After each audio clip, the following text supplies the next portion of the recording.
Hello, everyone. Hello. Hello. Hello, hello, hello. Let me see. We only got a few people in here right now. That's okay. We'll just talk a little bit first.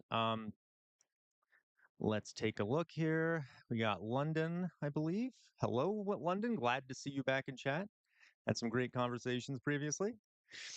Um, okay. So I think we got right now we only got two people in here. Is that about right? Where's everyone from? Remind me, for the two folks that are in here, where is everyone from? We will let's chat a little bit. Hopefully, some more folks will come in. Um, what do we got? I think I remember where London's from, but we will find out. Oh, excuse me. Okay, let's take a look here. Missouri. Oh, love Missouri. Hello, Jay Shadow. Welcome to the live stream here. Um, Missouri is a great state. Gotta love Missouri. For those who are here, we have a super chat going. The idea here is if we get 5 super chats, I will put on the jester hat as normal. I already have a little bit of jester makeup on, as you can see. If you can see it here, take a look here. A little bit of jester makeup. Uh, okay, that's just sort of a I guess preview to what may come if we get like I don't know 15 super chats. In which case, I'll put on much more. Oh yeah, we got two Mizzouans in here. Okay. Hello, Alice. Great to see you here. Um, as always. Okay. Um, all right. Jay Shadow says, "Beautiful, but politically it's insane." Yeah, I feel you there. I definitely feel you there, Jay Shadow. Yeah. Beautiful state. Alas, many states at this point are kind of going batshit crazy. um, Gotcha. Oh, Bro Moment's here too. Are you here, Bro Moment? I don't see you quite yet. Maybe you just haven't arrived yet. 50th in education. I did not know that, Jay Shadow. Yeah. Um, yeah. Okay. We're the wealthiest country in human history. We should have much better education systems. Um, oh, I see Alice. Okay, I got you. I got you. Yes, he is a Missourian too. Jesus, see here, Sarah Ursay says, Jesus loves you. Why, thank you. Thank you. Uh, thank you very much, Sarah. Love all the colors. It's fantastic. Okay. Um, all right. So, what's up, Macy? Hey, Macy, I'm so glad to see you here. Uh, trying to get some, I'm glad, yeah, as always, Macy, as always, thank you very much for being here. Big Braden is here. Fantastic. I was worried you might have had to go to work, Big Braden. How was work yesterday? Well, you don't have to tell me if you don't want to. Um, I'm glad the crew is getting together. This is fantastic. Now we're up to 10 viewers. You see, I'm kind of stalling right now, trying to get more people in here. I know it's 12 and people have to work, etc. But would love to see more people in here. Um, Excellent, excellent. All right. Well, as I mentioned, for those who did just come in, we have once again have a super chat.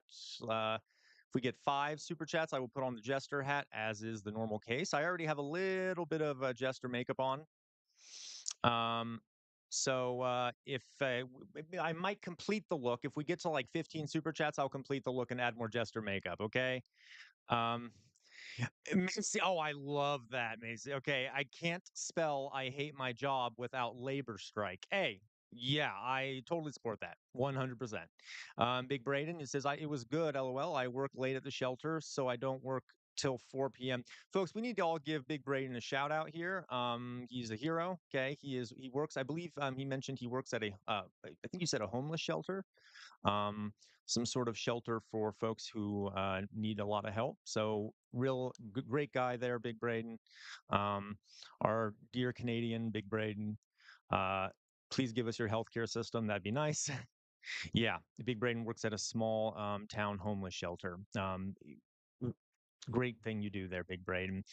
So, folks, again, super chats get 5. I'll put on the jester hat. Right now I have some makeup on. It is the colors of the Ukrainian flag because Slava Ukraini. Okay, 100% Slava Ukraini, long live Ukraine. Uh, the poor people of Ukraine involved in some terrible uh, aggression from their neighbor. And we'll be talking about that. You notice I also put up behind me on the wall here the Ukrainian flag. We actually might even have a special guest later in the stream. That would be my father. Because hey, man, nice to see you again, man. Absolutely, Slava Ukraini, 100%. And I think I'm allowed to say this on live stream, but fuck Putin. Okay.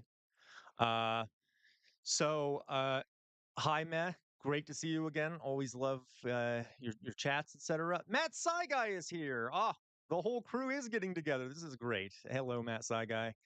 Good to see you again as well. Oh, good. The number's slowly going up. We now got 13. Almost there. Almost there. Let's get a few more, and then we can get into the fun stuff. Okay. Well, talking about war and international politics a bit might not be fun, but hey, it'll at least we'll learn something. What is that? Is what I'll say that is exactly what we're going to be talking about. We're going to be talking about that meeting in Alaska. Um, uh, Macy, I'll look into that. I'll look into that. That'd be interesting to take a look at. All right. So I guess again, folks, hello, hello, hello. If we get 5 super chats, I will put on the jester hat. And then if we get 10, once again, I'll put on the jester, uh, uh, the jester collar. Okay. And then if we get 15, I will put more jester makeup on and complete the look. Like I said, like a Pokemon, I will evolve in stages for those who get that reference. And we will do that. uh, Rody Ropes, welcome to the stream. Just found you just the other day. Adore you and Pops. Greatly appreciate your presence and intelligence. Thank you very much. My father might actually be joining us on this live stream a bit later. Matt Saigai, thank you for becoming a resistor. Thank you very much. So yeah, my father might actually be joining us later in the live stream. He has some very strong views on what's happening in Ukraine. He hero that he is, has actually gone to some protests for the sake of Ukraine against Putin's aggression. And I would love to have him in here. If he comes by, I will definitely let him come in. Yeah, Rody Ropes, that is exactly why I am a jester. Okay, you're right. Okay, Rody Ropes says, "Love that you're a jester. Best position in the royal court. Told the king what he needed to hear with wonderful wit. 100%. Thank you, Matt. Thank you." And that's again, Rody Ropes. That's why excuse me, do the jester stuff because heck, we're criticizing power here, okay? And maybe I won't be offed if I'm dressed like a fool, okay? Um, so you can see here my makeup. I kind of did the colors of the Ukrainian flag. You might have a little trouble seeing some of the yellow, but that's sort of the trend here with what we're going to be talking about. So we will get into that here in a few moments. I'll give it a couple more minutes, see if anyone else comes by before we start the main part of the show. Um, Also, folks, I posted today. I first of all I clipped some of my other live streams and posted a couple videos. Um, if you're interested in that, yesterday I did another reaction video with my father on fascism. So check that out too if you're interested. For anyone in here who is watching but cannot comment, just if you subscribe for free, you just hit the subscribe button. You'll be able to make a comment. Second of all, if you'd like to become a member, many of my videos don't get monetized just because I would do reactions and things like that. And it would greatly help support the channel if you did become a member, and you can do so for as little as 99 cents. And I cannot stand self-promotion, but I'm learning that I got to do it. So trying my best. Alan's here. Woo! Yeah, fantastic. We do. Wow, the whole crew is coming together. This is great. It's like what is it? Avengers Assemble. Okay, all the Avengers are coming together. Um, Furthermore, folks, if you're interested in getting further involved in the Casual Revolt community, we do have a Discord server. Um, and you can go there. There should be a link. If you check the description of this live stream, you can join the Discord server. Some great conversations going on there. Let's see if we can get one more person on here, and if I'll give it one more minute, and if not, we'll just begin. The Big Braden, I absolutely, yeah, absolutely agree. Oh, yeah, yeah. So, Anton, you mentioned that any chance of increasing the volume? Do we all need the volume increased? I can increase the volume here. Let me see what I can do. Is that better? Is that better? Did that help a little bit? Can we hear me better now? One more person, Beth. Hello, Beth. Welcome, Beth, to the stream. Can we hear me better now that I have? You know what? I think actually I left my fan on. That might partially be causing a problem. Let me just fix that real fast.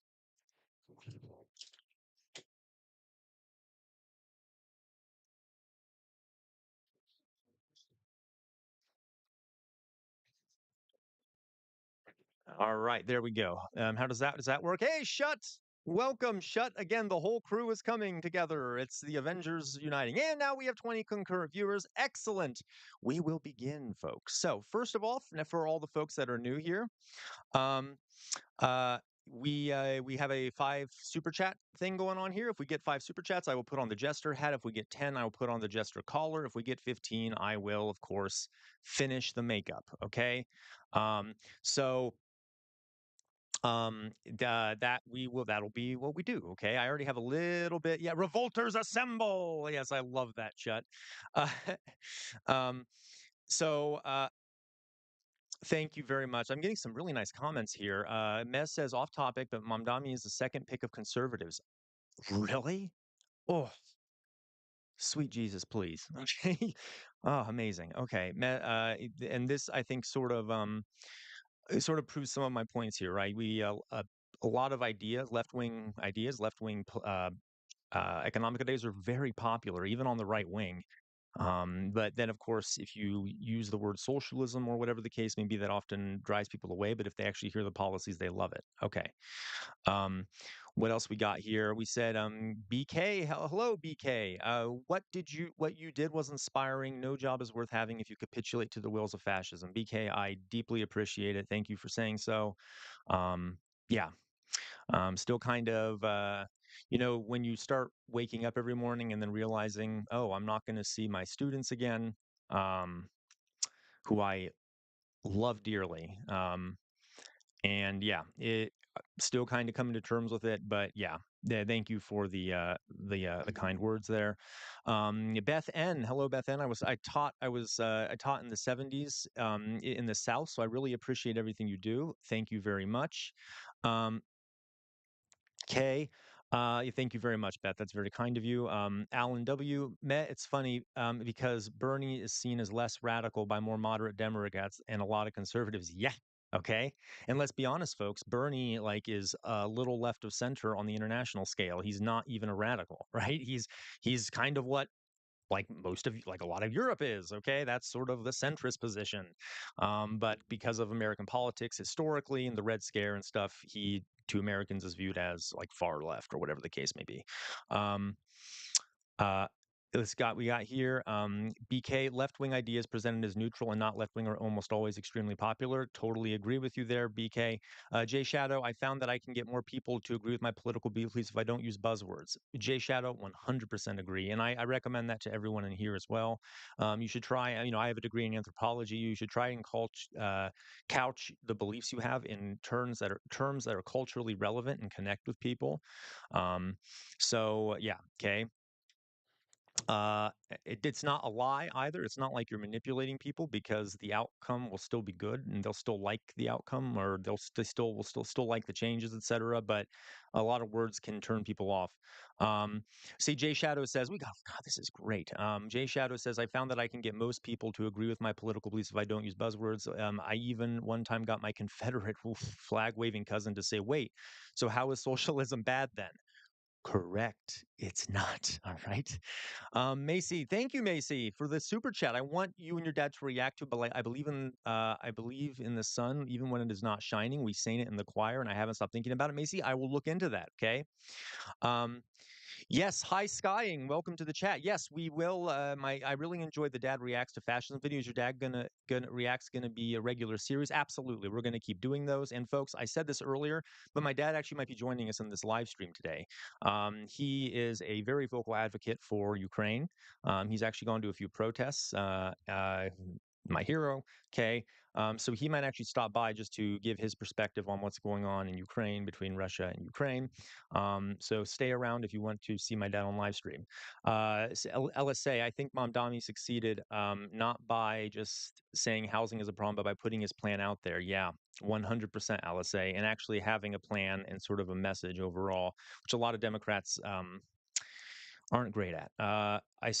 Big Braden, I swear to God, people think I know Big Braden. I know Big Braden says, I swear to God, people think Bernie is all the way to the left. LOL. Yeah, he is not. Okay, he is a little left of center on the international scale, but in America, that is like extreme communist social. Okay, you see what I mean? All right. Um, um, Right, exactly, Alice. We need answers. We need politicians. Alice says, I don't want to hear what's bad over and over again. I want an answer. Correct. We need then remember, folks, I always say we need a positive vision for the future. We need to give people a positive vision for the future and present them with things, actually do things that'll change the country and improve people's lives. Anything else is kind of just is not going to work, especially against fascism. Um, Matt Guy, off topic. What headphones do I use? Oh, okay. You're going to embarrass me here, Matt Guy. I found these. I found these like in my house. I don't really know what they are. I probably need better ones, but for the yeah, I don't know. There's a little symbol on the side of them, but they work great. All right. Big Braden, I am waiting for another protest around here. Yeah. Uh-huh. Sup, brother? Ranch is back. Hey, nice to see you again, Ranch. Wow, like I said, the crew is assembling. Avengers assemble. All right. Um, yeah, Alan, I agree. I think they absolutely should. Alan says, in your opinion, should the U.S. have pushed harder for a ceasefire like a year ago when Ukraine actually had leverage? Yeah, absolutely. Absolutely. All right. Okay, guys. So let's get into some of the content here. Again, folks, if we get to 5 super chats, I will put on the jester hat. We got one so far. I am going to let me put my this up here. Okay, there we go. So we already see here what's on my screen. I so I know I'm a lefty here, and uh there's a lot of so on the left, right? Not all lefties agree on what should be done in Ukraine, according to American support, uh, and things like that. Okay, I am 100% in support of Ukraine. Slava Ukraini. They were attacked aggressively by their neighbor in a very backwards and uncivilized war of conquest. And no country should be attacked in that way, in such a vicious manner. It reminds me of like the 19th or early 20th centuries, conquest for the sake of conquest, taking land. Not to mention, Putin is an absolute monster pig. Okay. He can go to hell, hopefully he will. Even I'm an atheist, but still, if for his sake, I hope it's real. Um, and the people of Ukraine deserve their freedom. And yeah, I believe that the United States should continue supporting Ukraine. And yes, I acknowledge this is a sticking point with people. We do send a lot of money over there, and I know we are in debt. That would not be an issue if we taxed the rich. I'm going to say it again. We need to tax the rich. Of course, those who have been here before know that I heavily believe that. Okay.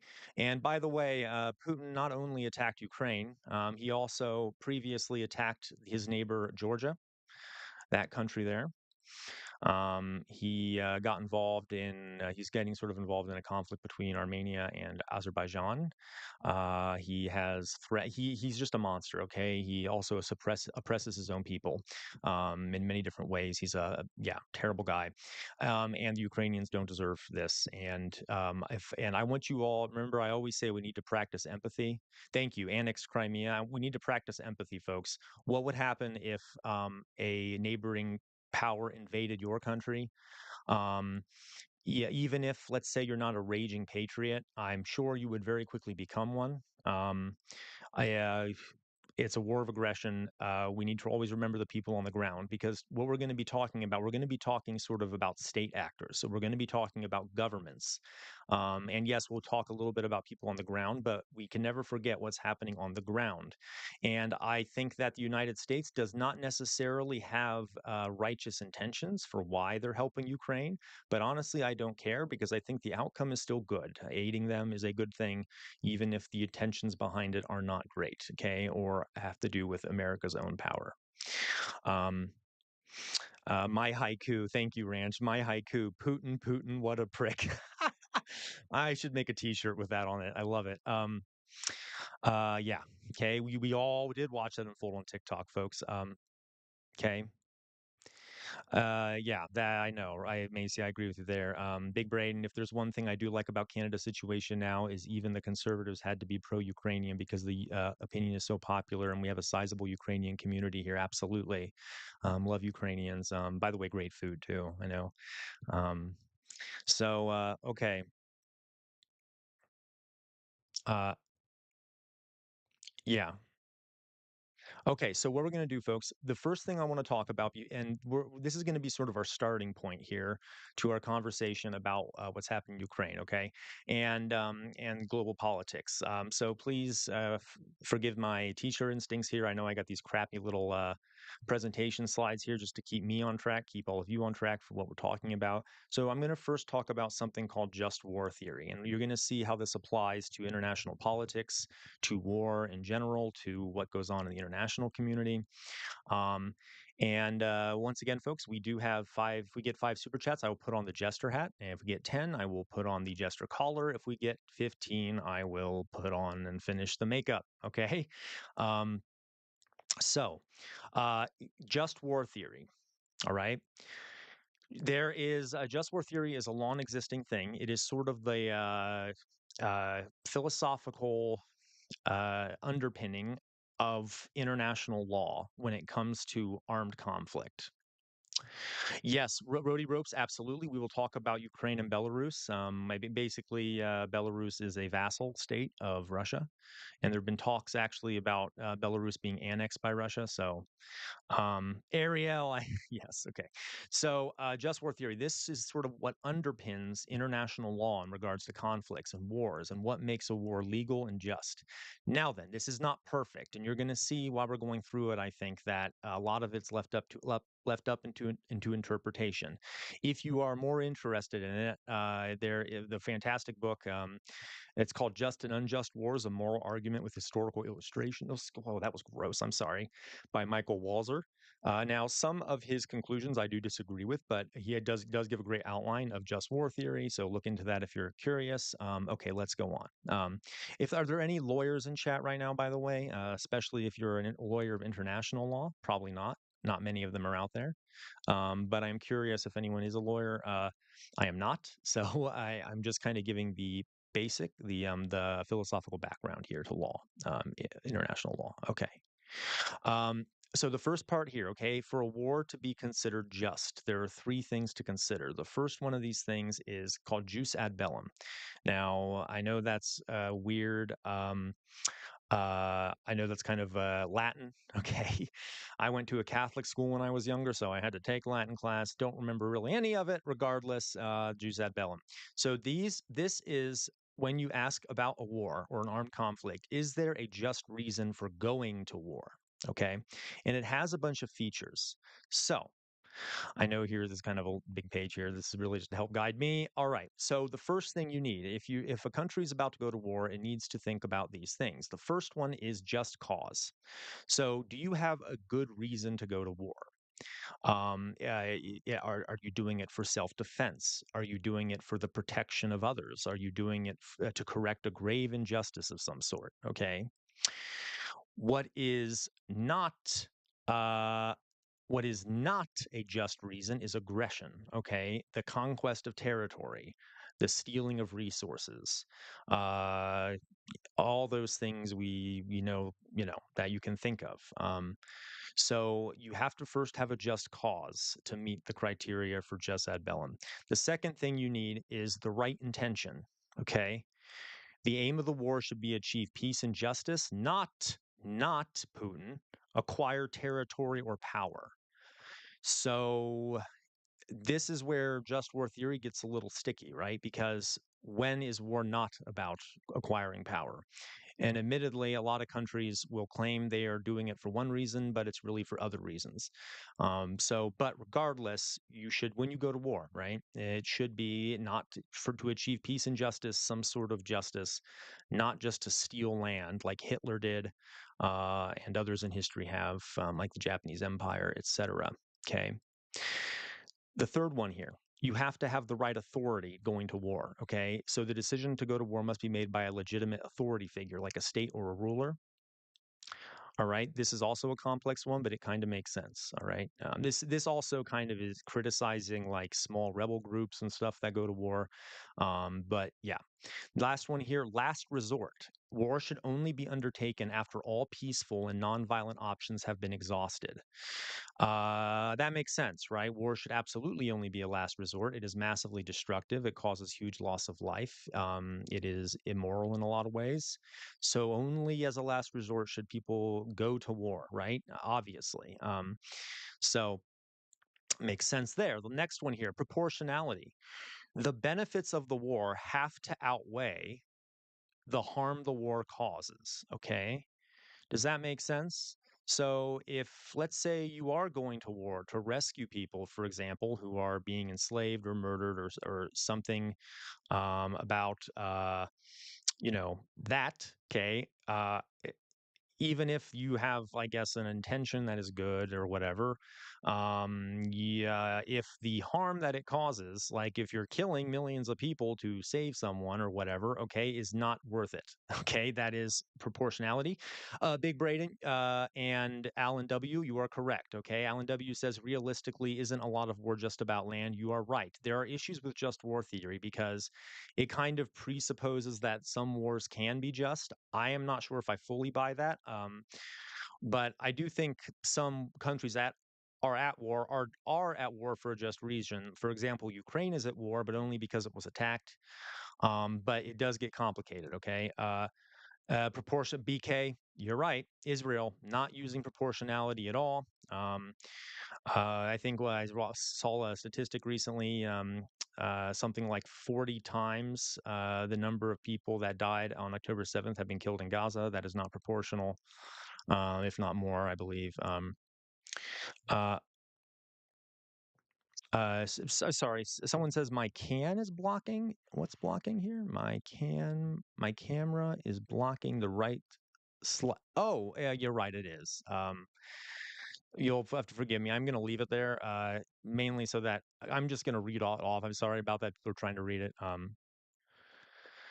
Yeah, you're right. Okay.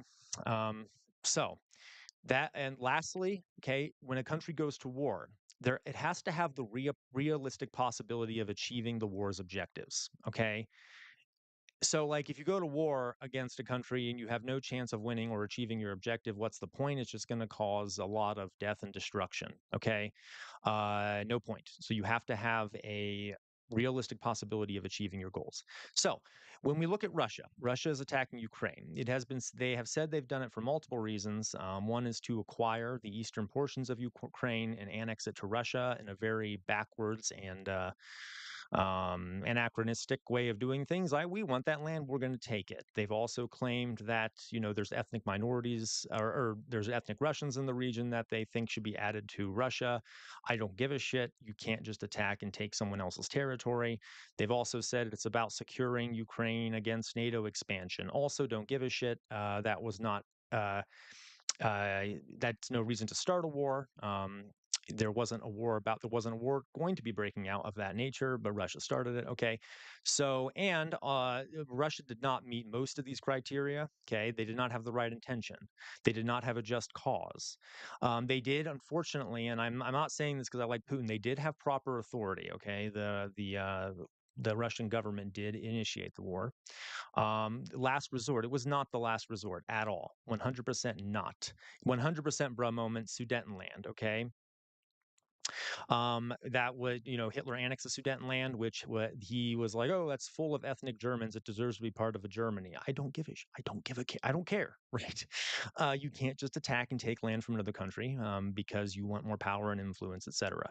Um, Russia also is not the benefits of the war must outweigh the anticipated harms. It is not doing that. About 1 million people have already died, soldiers on both sides, mainly Russian, going into this war. Massive destruction to Ukraine, a lot of damage to the Russian economy, if we're going to look there. And for what? What will Russia gain from this? If they gain anything, they'll probably gain some land. Okay, good for you. Not going to help you much. It's an absolutely unproportional when it comes to that. Reasonable chance of success. Now then, this initially Russia may have had a reasonable chance of success, but it's very obvious now that they're their military has been failing, is been doing terribly. I mean, recently they've been making gains and such, but uh, they're not going to. They're losing thousands of people over meters, over miles now. It is not. They don't have much of a realistic chance of achieving their original goals aims, which is why they keep reducing the aims that they're going for. Okay, so I think we can fairly say that Russia does not meet the criteria for a just war if we look at jus ad bellum, right? And yeah, Ukraine, on the other hand, largely does. Okay, they have a just cause. They're defending their territory. They're defending their lives. They have the right intention. They want to achieve peace. Okay, obviously they want peace. They don't want to be attacked anymore. They have the proper authority. The Ukrainian government is, the one doing the defending. It is a last resort. As much as they didn't want this to be what happened, it is what happened, and they have no choice. It is a last resort. The absolutely, it's proportional. Being at war with Russia, the benefits of that much outweigh the harms. They need to defend their territory. We will get into later why it's so dire if Russia does take that land. I agree. No colonial project should exist there, meh. And they have a reasonable chance of success. Now, right now, it is not looking that great. I will say this is probably the least of them right now. Ukraine, I don't think they have a long-term um, chance of success here. That being said, I don't think that outweighs all the other things. So yes, so it is just for Ukraine to be fighting the war, but not Russia. Okay, I'm going to go on to the next page now. Let me go through some of the comments we have here. Again, folks, we have a 5 super chat limit right now. If we get to 5, I will put on the jester hat. Um, and we will, and then if we get 10, I'll put on the jester collar. Okay. And if we get 15, I'll finish up the makeup, my Ukrainian makeup we got going on here. Okay. And then a bit later, my father will come on and he will probably talk a little bit about the war in Ukraine. Okay. Because he is a very big supporter of Ukraine.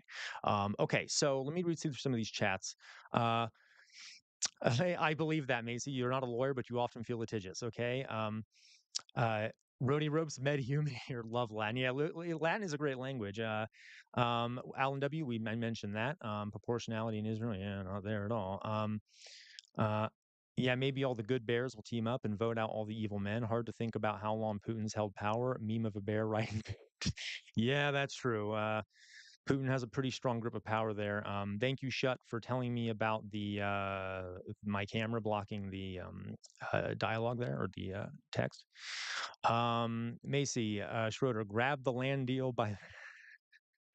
Excellent Trump quote there. Okay, yeah, Ellen. Yeah, yeah, but Russia started the war over land, and just like Israel's war has been about land. Yeah, Alan, 100%. Okay, and you have to understand, Eastern Ukraine also has tons of resources in it.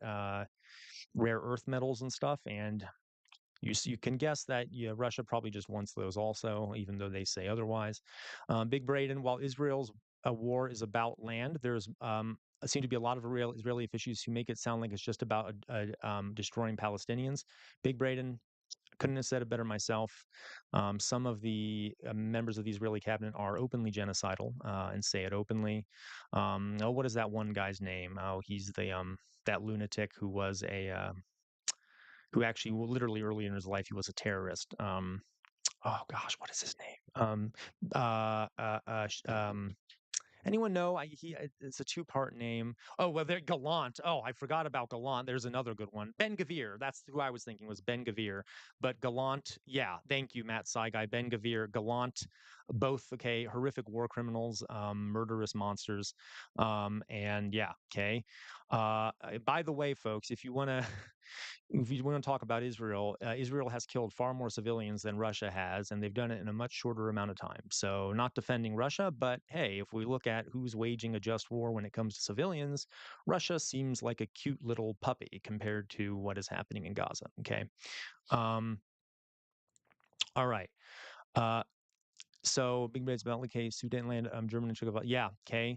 Uh, let me go here. Big Brain again. Okay, so right, Big Brain. Yeah. Oh, right. Germans in this Czechoslovakia argument. Yeah, nonsense. It was complete nonsense. Hello. Hey, so folks, we have a guest. Okay, my father just came here and I'm going to let him come to the screen here. We will continue talking about juice in Bello when I get back, and I will continue reading the chats. Okay, my father is here. I will let him take a seat. He has been an active sort of. Uh, he has been very active in protesting against Russia's aggression in Ukraine, and I all know you all love him because you've seen my videos. So I'm going to let him have a seat here, and we'll see what he has to say. Go ahead, Dad.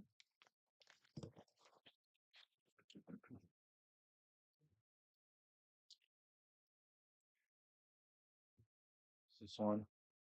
Yeah. Oh, yeah. So you can just. Okay. All right, folks. Here he is. You can all see him here. I'm going to actually make the screen bigger so that we can all see him better. Everyone, you can see here, everyone's celebrating Dad. So let me go back to the face screen. Okay, here we go. So, Dad, I've talked a little bit about uh, the Russia's how Russia's war is unjust, and, their decision to go to war. But I want to hear about you. I have told them that you have actually gone to protests and things in defense of Ukraine. So, folks, let's hear from my dad, who is a hero in regards to protecting the people of Ukraine. Okay, so go ahead, Dad. Uh, First of all, I'm not a hero. It's the people over there, excuse me, Speak for fighting. yourself, Dad. Speak. That's a hero. That are the heroes. Um, yes, I have participated in some demonstrations here where we live that support Ukraine against Russia. And I just feel very strongly about that. If you look at the history here, I don't know what in the hell Russia's talking about, more specifically Putin. But the reality is he's trying to steal it. He's trying to recreate the borders of the old Soviet Union, of the old, what I want to say, Russian Empire that they, over time, not just under the Soviet Union, but under the czars, expanded and included various people. And yeah, Ukraine is one of those. Now it's a kind of an awkward, what I want to say, history there. But the reality is, um, Ukraine doesn't belong to Russia. And some of the things that I want to point out here is that I don't know if my son mentioned anything about this, but after World War II, in let's see here, 1954, I want to say the Nikita Khrushchev, the head of the Communist Party in Russia, got all the different parliaments and stuff, the councils to agree to give Crimea to Ukraine. And now it isn't that simple. Real fast, Dad. So I did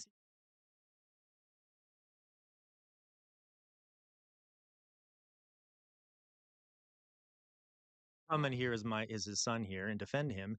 He is not pals with the oligarchy. If you were to hear him, okay, he gets into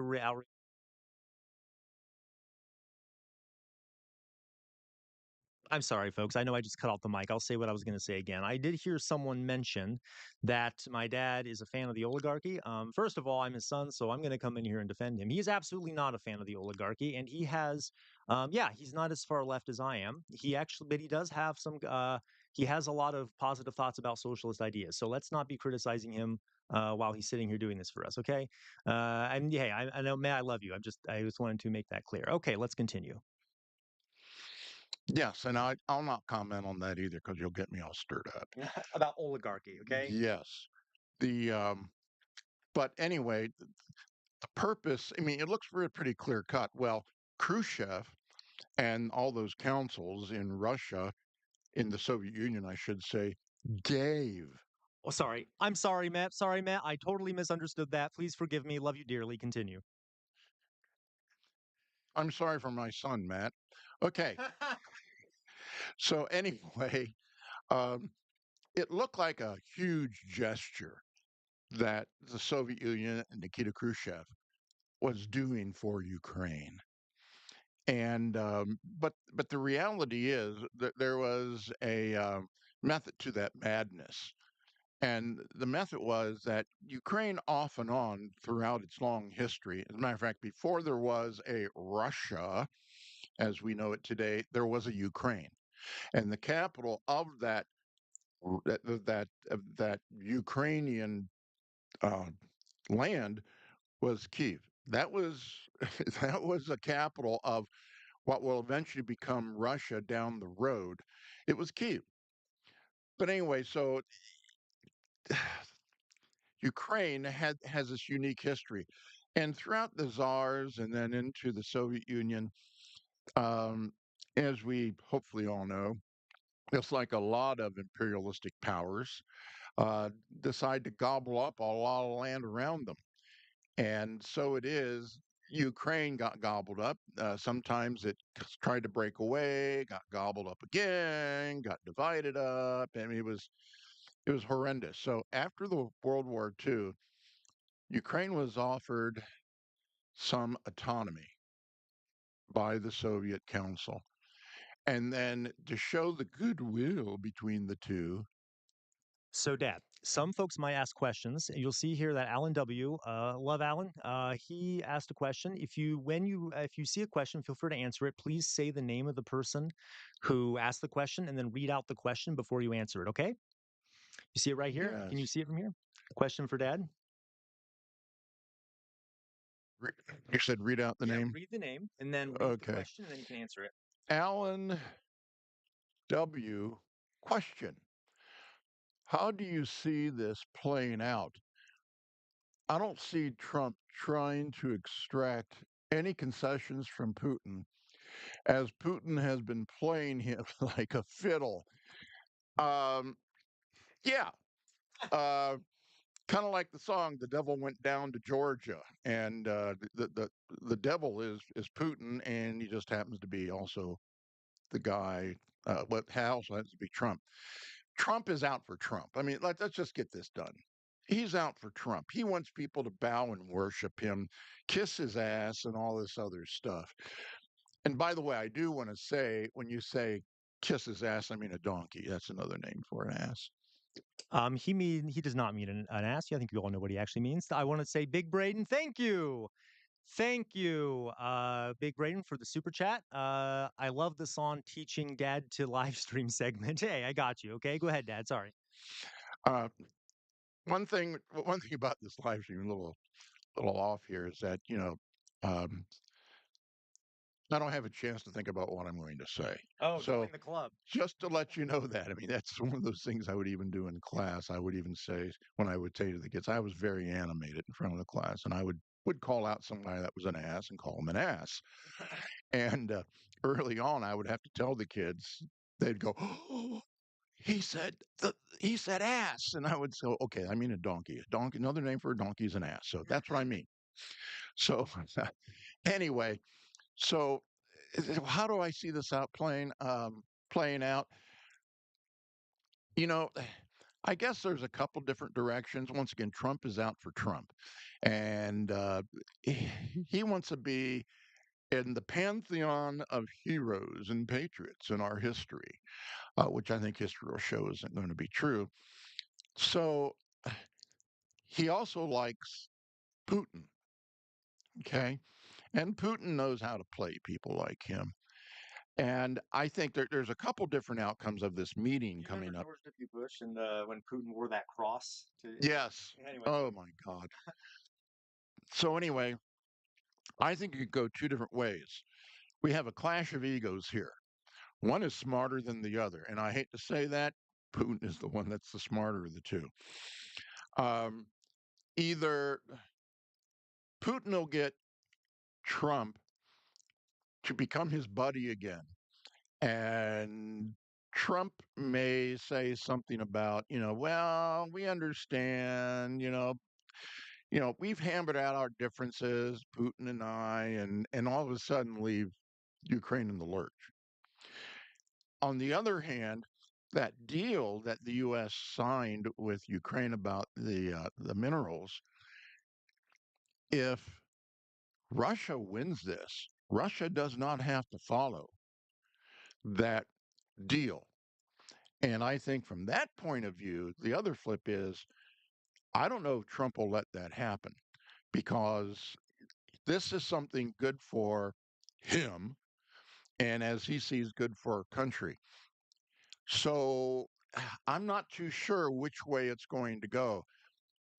I have more faith, and I use that extremely loosely, in Putin outdoing Trump.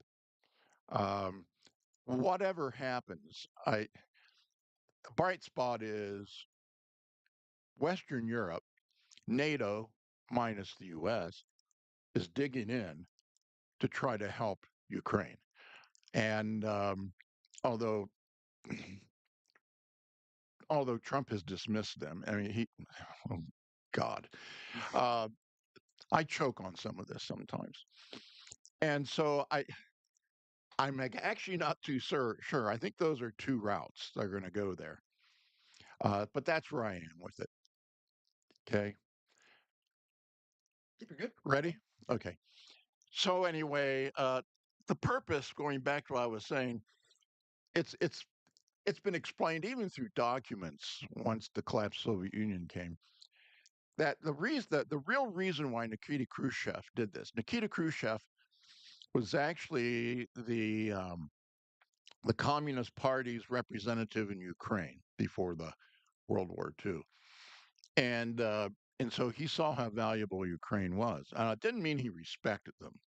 He just knew how valuable they were, to in this case to the Soviet Union.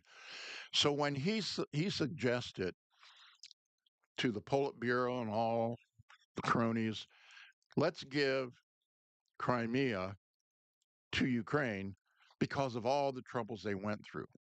Now, mind you, Western Ukraine had a revolt against the Soviet Union being there, and tried to and so the Soviet Union had to crush it. So Khrushchev and the Politburo knew that this was going to be a future problem.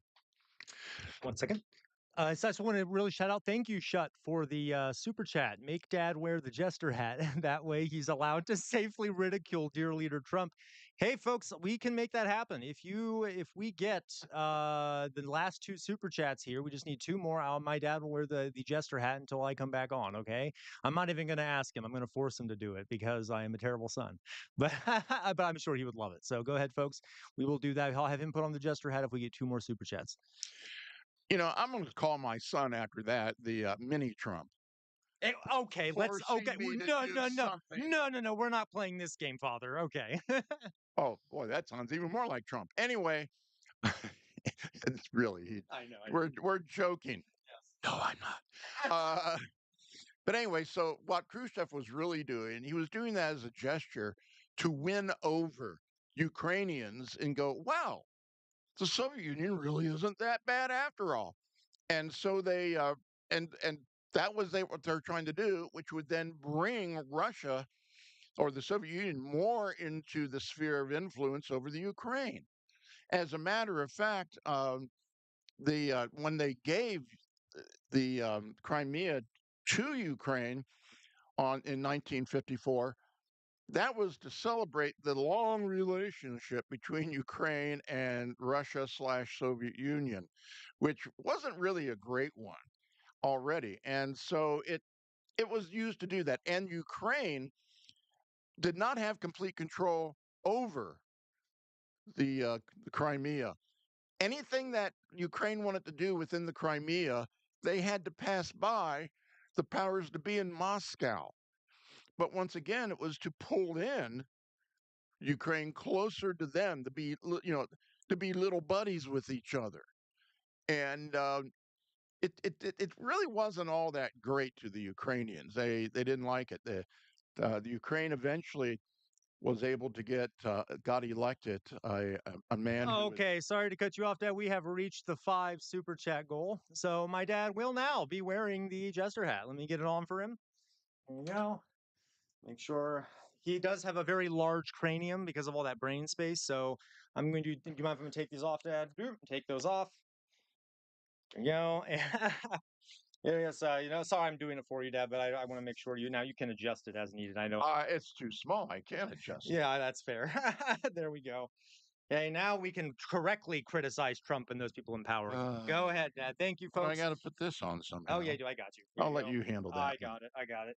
Now, folks, if we get to 10 super chats, the caller will come on, whether it be me or him. So please continue.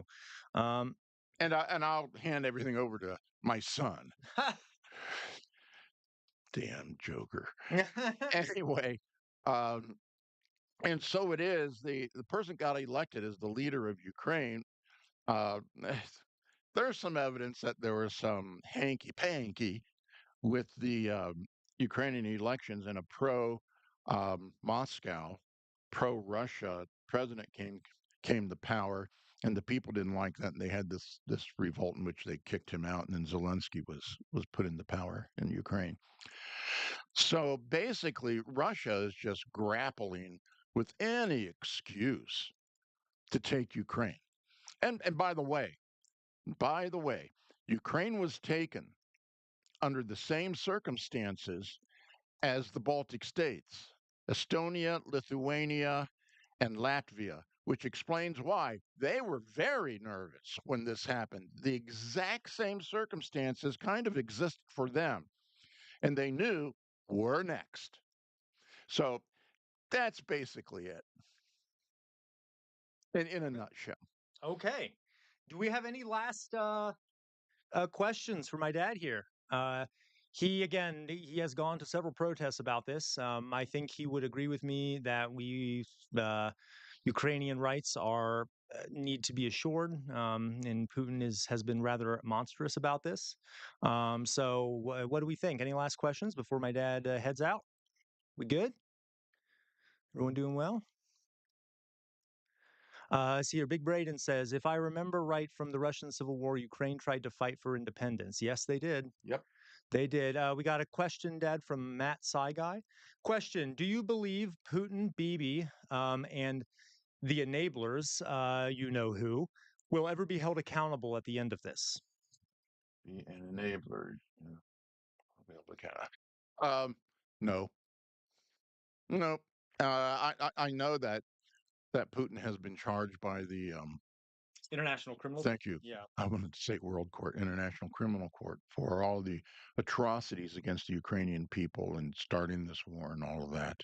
If I may, Matt, yes, you're absolutely right. That we have nothing but love for the Russian people. Yes. Absolutely, we are criticizing Putin. As a matter of fact, there are many Russians who despise Putin. So yeah, please don't take it wrong. I think I saw someone mention being Russian in here. Just know, my dad's just talking about the Russian leadership. The Russian people are fantastic. So yeah, go ahead, Dad. Yeah, but let me add on to what my son just said. You know, Trump is an idiot. Okay, he has done things that aren't moral, that aren't good for people, and yet I know most of the American people are not like Trump. And the same thing holds true with Russia. And especially in Russia, when you're actually in Russia, you don't get the information that is really out there. So I want to say Putin and his cronies, those who support him. The Russian people are awesome. I've actually, when I was a teacher, caught, taught uh, a couple Russians that were exchange students in the high school, and wonderful people, wonderful country. Unfortunately, um, a man by the name of Putin is uh, is destroying your country. You know, and I've always said, can you imagine what would happen if the Russian people and the people of Western Europe, um, minus Putin, come together and agree that we need to be together on this stuff and respect each other? Man, the economic growth, the the rights, the power behind that would be absolutely awesome. You know, still maintain your identity, but let's cooperate. I mean, the world could be a different place, a better place. You reach out instead of going to war with people, you take that money and help the poor and help improve societies. That would be pretty awesome. And I've heard some read or listened to some Russians who have said similar things. So no, I apologize if I am um, feel it sounds like I'm down on the Russian people. I am not. We can't always control the people who control us or try to control us. All right, folks. Are you okay? I think that's all of my dad. Thank you, everyone, for your questions, etc. And Dad, thank you for joining us. We will have my dad on other times, folks. Okay, I got to ban someone here. Let me just do that and get a little bit of a here. Ron Templeton. We're gonna ban that person. Remove. How do I do this? I gotta. Okay, maybe remove. That should have done it. Okay, good. No racism in chat, of course. All right. Whoa, Yeah, it happens, Dad. It's the internet. Jesus. So, okay. All right, folks. Thank you, Dad. I grant you permission to leave. You know what? I apologize for referring to you as a Trumper. Uh, you are a Plutonian Oh, okay. Right, right. You can leave now. All or right. Just Putinian. I got you. Here you go. I got it. There we go. All right. So take this off. Okay. Thank you, Dad. Uh, Thank you, comrade. Comrade. Yeah, I Yes. got to get over this Oh, water. okay, okay, here. I'll move it. I'll move it. There you He's go. trying to get me You to go. trip and try to kill me. All right. Bye-bye. Thank you, Okay. Dad, very much. Oh, Yeah. bye, guys. Yep. Bye-bye. All right, folks. Woo! Oh no! Well, I just knocked some stuff over. I'll fix that real fast. Okay. Ah! Back to business, folks. Back to business. All right. Let's see here. All right, folks. Let's see what we got here. Okay. Um, so how's everyone doing? Let me take a look here. Let me see. I saw some comments that we didn't actually respond to. Thank you again, everyone, for the super chats. That was very kind of you. I'm going to set a new goal here. If we get to 10, I'll put on the collar. Start another goal. Let's see here. Find chat. 5 super chats. Like blue and higher. 3 hours. Jester collar will be our next goal here. All right. Okay. Start goal. Well, I actually did it wrong. I want it to be. I want it to be. Well, if we get 5, because I just want 5 more, and then we'll do the caller. Okay, so let me take a look here at some of the chats we got here. Thank you, everyone, for listening to my dad there. They announced today they'll be giving the resources, Alaska resources to Russia. Are you kidding me, BK? I hope that's not true. That is absolutely insane. Um, Macy Schroeder, let me translate. Meh. Dad is great considering this a win. Okay. Um, and by the way, Matt, I'm sorry. I get pretty defensive if I hear someone talking down about my dad. But you were perfectly fine. Yeah, I agree. Okay, let's see here. Macy Schroeder, I hate people say I want to tell my grandkids I was on the right side of history. Are you admitting are you are doing this for clout, not human rights? Not sure what you're referring to there, Macy. I see here Macy Schroeder having it has Alaska is a huge red flag. Absolutely, Macy. Jay Shadow saying you want to be on the right side of history doesn't inherently mean you're doing it for clout. Fair. James Robinson, you say you disagree. I'm curious. What you disagree about. My dad and I don't have exactly concurrent views on Russia and Ukraine, but we have pretty similar views, so I might be able to clarify. Um, all right. Big brain. If we get 15, does dad wear the makeup? Well, not now. Okay. Yes, I would like that. Okay. One more to go. Thank you, Matt. Sci Guy Ranch says I will say practicing Trump impressions has become a hobby of mine. Join the club there. He's infinitely impressionable or yeah. Well, he's also impressionable, but okay. Uh, I am Russian. What do you have to say about me? I have to say about Russians that they are fantastic people. They are also hilarious, by the way. There's very dark humor in Russia. I've had friends who are Russian, and I highly appreciate Russians. They are fantastic, beautiful people. But the government of Russia is horrible for the Russian people and for other parts of the world. And by the way, the United States is the same way, right? Our government right now is not good for the American people, and our government is also bad for people elsewhere. So this is not. I'm not trying to single out Russia in this regard. Um, uh, yeah, I love the triple K. All right, let me see what else here. Uh, see here. Yes, I am gay. I am not trans. I am not nearly as cool. I'm not nearly cool enough to be trans, but yes. Okay. What else we got here? I remember right from the Civil War. That's true. We mentioned that. Thank you, folks. Thanks for that. Probably not criticism of government. Yeah, thank you, Big Brain. Criticisms of government are not equal to criticisms of people. Um, uh, uh, Macy, we're not outing. Russians are not the same people as Putin at all. Okay. Uh, Bob says there's just too many minorities and immigrants in America, especially here in Colorado. Now, Bob, I think I may, yeah, I did. I actually deleted another one of Bob's chats, so I'm going to ignore that one for now. Uh, Big Brain, I would also love to visit Russia if there were not a fascist pig in power there. And let me point out, too, not great place for gay people. So, partially because of Putin. Um, uh, yeah, give Colorado back to the tribes, expel the whites. Okay, Macy Schroeder, Bob. Okay, let me see here. Uh, I'm going to go down here.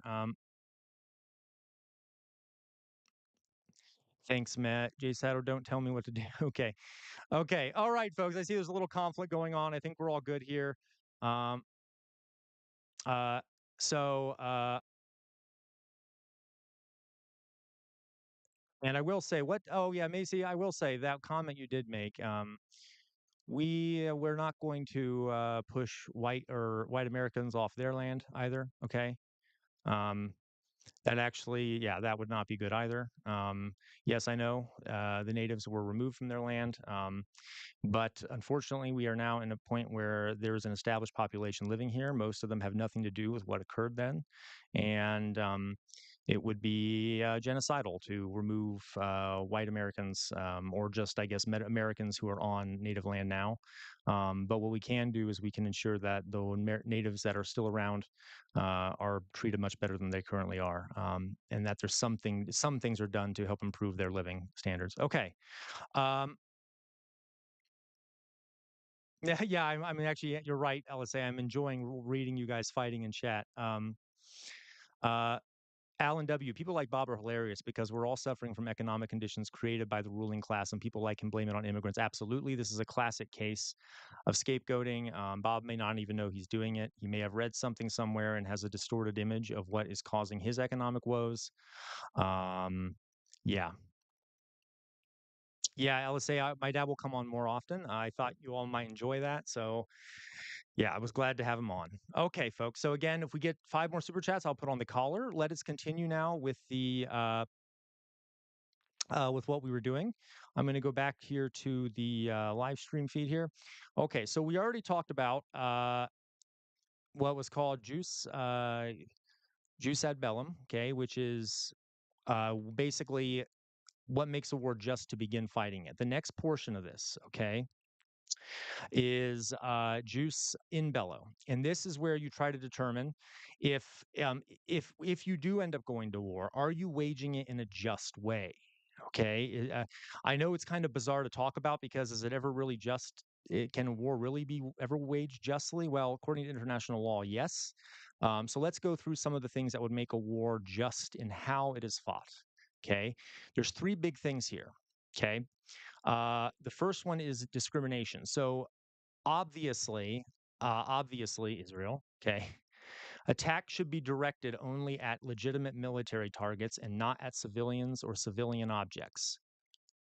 Duh, right? Now, uh, Russia has in fact attacked civilian targets too. They use a lot of things called Shahid drones, which are manufactured in Iran, and I believe they've actually started manufacturing them within Russia. These things are really hard to aim. You basically point them in a direction, like towards a city, and then after a amount of time, they will crash within a certain area and cause damage. So Russian cities have been bombed by Shahid drones, amongst other bombs, and Russia has also targeted. Um, uh, uh, Infrastructure like electricity stations, things like that. Now, I will say Ukraine yeah, you're right, Big Braden. Ukraine has done this too. Okay, they have responded by launching drones at Moscow, killing some civilians there and such. Um, so. Yeah, but Russia definitely not done this. Ukraine also not so much. That being said, there is the issue of proportionality. If one side does it, it sort of enables the other side to do it. Doesn't make it right. I'm not trying to defend it. Okay. Sir Bartholomew, welcome back. I've been wondering where you were, Sir Bartholomew. Thank you for the super chat. Missed a few streams. Hope all is well. Thank you very much. Um, Okay, the next thing here in whether the war is actually being waged in a just way is proportionality. So, is the force that a country uses proportionate to the military objective and minimizes unnecessary harm to civilians? So, one of the big issues with the war in Ukraine is the use of thousands upon thousands of landmines. Okay, these are bombs, you put them on the ground. There are, yep, IDF. Thank you, Rick Sanchez. Correct. Okay. Uh, So the issue here, okay, is that these mines, you have to, if you don't deactivate them by the end of the war, they will still be there, and civilians can step on them. Children can go. There's stories of children thinking they're toys and picking them up, and they blow up. Okay, there's also the use of cluster munitions, which have a similar effect. I will say both sides have in this war generally been not too bad about this. Okay, proportionality. Yes, there have been civilians killed. Most of that has been minimized. Not all of it. Like I said, there have been attacks on some cities and such. But generally, both sides have been doing pretty well at this. Minus the use of landmines and cluster munitions. Again, not defending. Um, yeah, there are a lot of trolls today. I think it's the talk about Russia, that tends to bring them out, almost certainly. It may also be the video I posted earlier on YouTube, a clip from my stream talking about why I lost my job. Regardless, uh, let's see here. Let's continue. We got the last one here is yeah, you're right, man. The mines in Laos are still killing children today. Um, uh, we that is it's a big issue. Okay, mines are horrific for when it comes to after the war. Um, so let's continue here. No evil means. The last one here is in certain methods of warfare, such as weapons of mass destruction, are considered inherently evil and prohibited. We have not seen the use of any of those weapons so far in this conflict. Okay. Luckily, cluster munitions might be kind of looped in with this. Yeah, but regardless, There, we haven't seen any weapons of mass destruction used, which is always a good thing. Okay, so that is the second part of whether a war is just, and now we'll go to the last part here. Okay, is juice um, uh, So, James Robinson, where are you getting this information from that Israel gave them a small space? So, James Robinson, Gaza is a tiny strip of land, and there are, what, 2 million Palestinians? It is one of the most densely populated areas in the world, and it's not because they want to be densely populated, it's because there are millions of people shoved into a small piece of land. Not only that, the Israeli government controlled the water, the electricity, controlled everything going into Gaza and oftentimes embargoed things going into Gaza. Now, I say that Israel would say that this is because they're trying to prevent weapons and stuff from going in there. If you look at the list of things they weren't allowing in there, it included things like cookies for children and things that really have no relevance at all to making weapons. I could go on and on. It is a very small piece of land for such a large population of people. And that is why I say that. Okay. Um, let's see here. Here's this last one. Okay. We got to this next part here.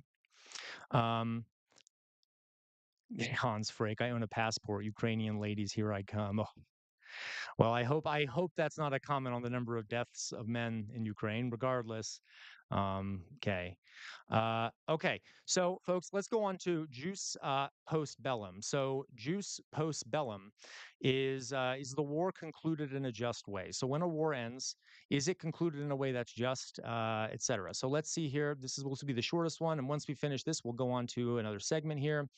Um, Thank you, Monster2312. Okay. Here's what it says post just bellum. Just resolution. The aftermath of war should aim to establish a just and lasting peace. Um, yeah, actually, Alan W says look into the Nakba in 1948. I do recommend that, folks. That was a mass incident of ethnic cleansing. Um, and if we look historically, that is the, yeah. Okay. All right. And maybe later, folks, I'll show an image. Well, I will get back to that. Okay. So, just resolution. The aftermath of the war should aim to establish a just and lasting peace. So, now, folks, here's the issue. A lot of times there have been attempts to cause a ceasefire between Russia and Ukraine. Trump was one of the ones doing this. A ceasefire does not mean an end to the war, it means they're going to temporarily stop fighting. But Russia has always said, well, we'll do that if Ukraine leave, all their troops leave eastern Ukraine and allow us to occupy it, well, that won't be a just end to the war because that won't end the war. And then Putin's forces will just be in a much better position in the future. So there is a lot of unpleasantness surrounding that. Okay. And if Ukraine loses large swaths of territory, you have to understand Ukraine already had a declining population before the beginning of the war. Many more have fled from the war. And if they were to give up much more of their territory, they'll lose even more of their population. And what we will end up seeing is a massive demographic crisis that'll basically make Ukraine impossible for. I mean, Ukraine will basically become an ineffective rump state if they do accept that. So it's not a just and lasting peace. Okay. Proportionality. The terms of the peace should be proportionate to the original cause of the war, the original just cause of the war. Since there was no real original just cause to the war, I don't know if there can be a just peace here. All right. Um, Lastly, here, discrimination. Punishment for war crimes should be applied fairly and justly. Support. Resident Union Thug, thank you. You say, what's a rump state? So, a rump state is a government or a country that basically cannot function as a regular country and is highly dependent on a bigger, more powerful country to basically keep it functioning. That is my concern. If Ukraine does give up more of its territory, it will become a rump state. It'll cause a demographic crisis. The territories of Ukraine that Russia wants to take also contain tons of mineral resources. So it'll throw Ukraine even further into poverty. All right. Okay. You're right, Big Brain. That is a good book. The 100-Year War in Palestine is a good book. I read that. That's it's a great book. All right. So Hans Frank, By the way, Hans Frank, I am very tempted to ban you. If you change your name, I might change my mind. Okay, I don't. I forgive me if. Please put a message in chat to verify you're not using the name Hans Frank for the reason I think you might be. Forgive me if I'm wrong, but I studied Nazis and I do not. If your name is Hans Frank for that particular reason, and it might not be, and I don't want to overly judge you, but Hans Frank, please tell me in chat why your name is Hans Frank. It might be your actual name or something, and if it is, I apologize. But let's just, I don't want that if it is in fact for a political reason. Okay. Um, uh, okay. But I do. You made some good comments though. You've made some great comments, so please don't take that the wrong way. I know I'm kind of touchy today. Okay. All right. Uh, okay. So let's continue here. But Hans Frank, again, I've loved your comments, and I don't want you to please, keep watching or whatever. I mean, it might just be your name. That's, I don't want to overjudge you for that. Okay. Um, so let's continue. The last thing here, okay, we already talked about this. So punishment for war crimes, folks. I think everyone should be punished for war crimes, including American presidents. George W. Bush was a war criminal. Okay, never got arrested, nothing like that. Luckily, what's his name? Henry Kissinger, who was a massive war criminal who illegally bombed Laos, which is what we were talking about a little bit while back. Um, um, Luckily, he's burning in hell at the moment, but he should have also been charged with war crimes. There are many Americans in the past who should be charged with war crimes, but they haven't been. So we would hope that at the end of this war, Putin would be charged with war crimes. I don't expect it happening, but hey, Hans Frank, that is fair. I partially agree with you. I don't think it'd be productive if Ukraine was in NATO. I know that's a controversial opinion. But they should be able to maintain their independence. But Hans Frank, again, please let me know why your name is Hans Frank, and so I can ensure that. Yeah. Okay. Um, Yeah. Oh, don't. I will not forget Fox Emblem One. Don't forget Obama and Biden war crimes. Absolutely, both of them committed war crimes too. Okay, many American presidents have committed pretty horrible war crimes. Obama, his drone campaign, actually, there were several instances where they accidentally, in quotes, bombed wedding parties and things like that. Um, oh, really? Why can't he chat? I'm sorry, Matt Guy. Why can't you chat in YouTube? I don't know why that is. Oh, where are you? Did you get banned or something? That's weird. I didn't ban you. Let me know, Matt Guy, if you can, if you're able to chat now, okay? And by the way, Biden too, some war crimes there. As a sort of a global superpower, an imperial power, uh, we often do things like that. That should not be done. There we go. Matt Guy's back. Fantastic. Okay.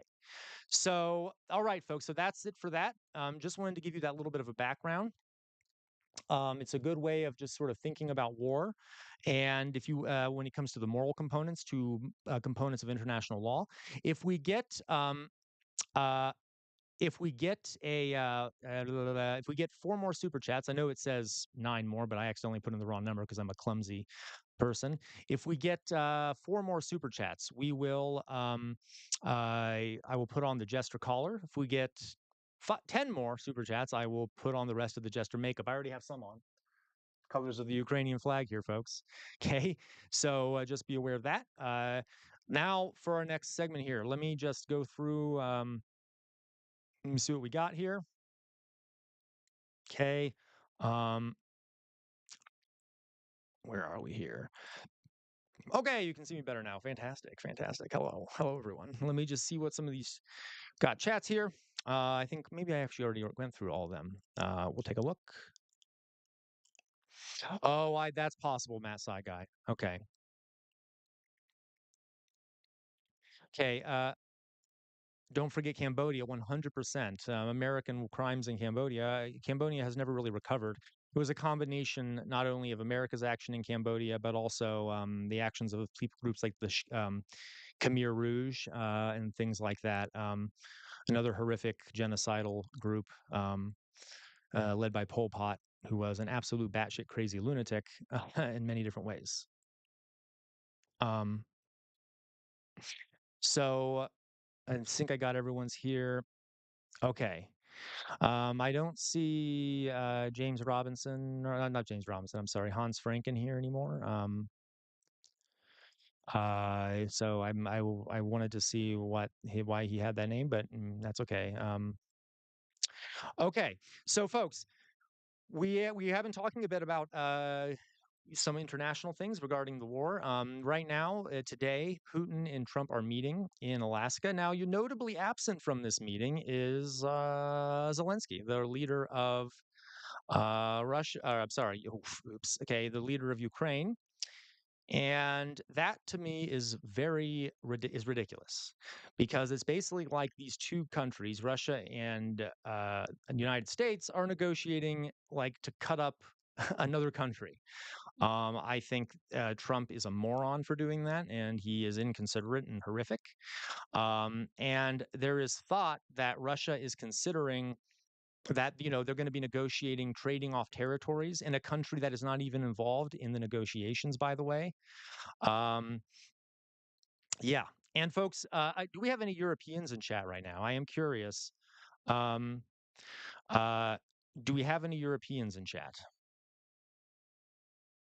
I want to see if we do, because folks, we also should understand what it feels like to be Europeans and at this moment. They have an aggressive neighbor named Russia.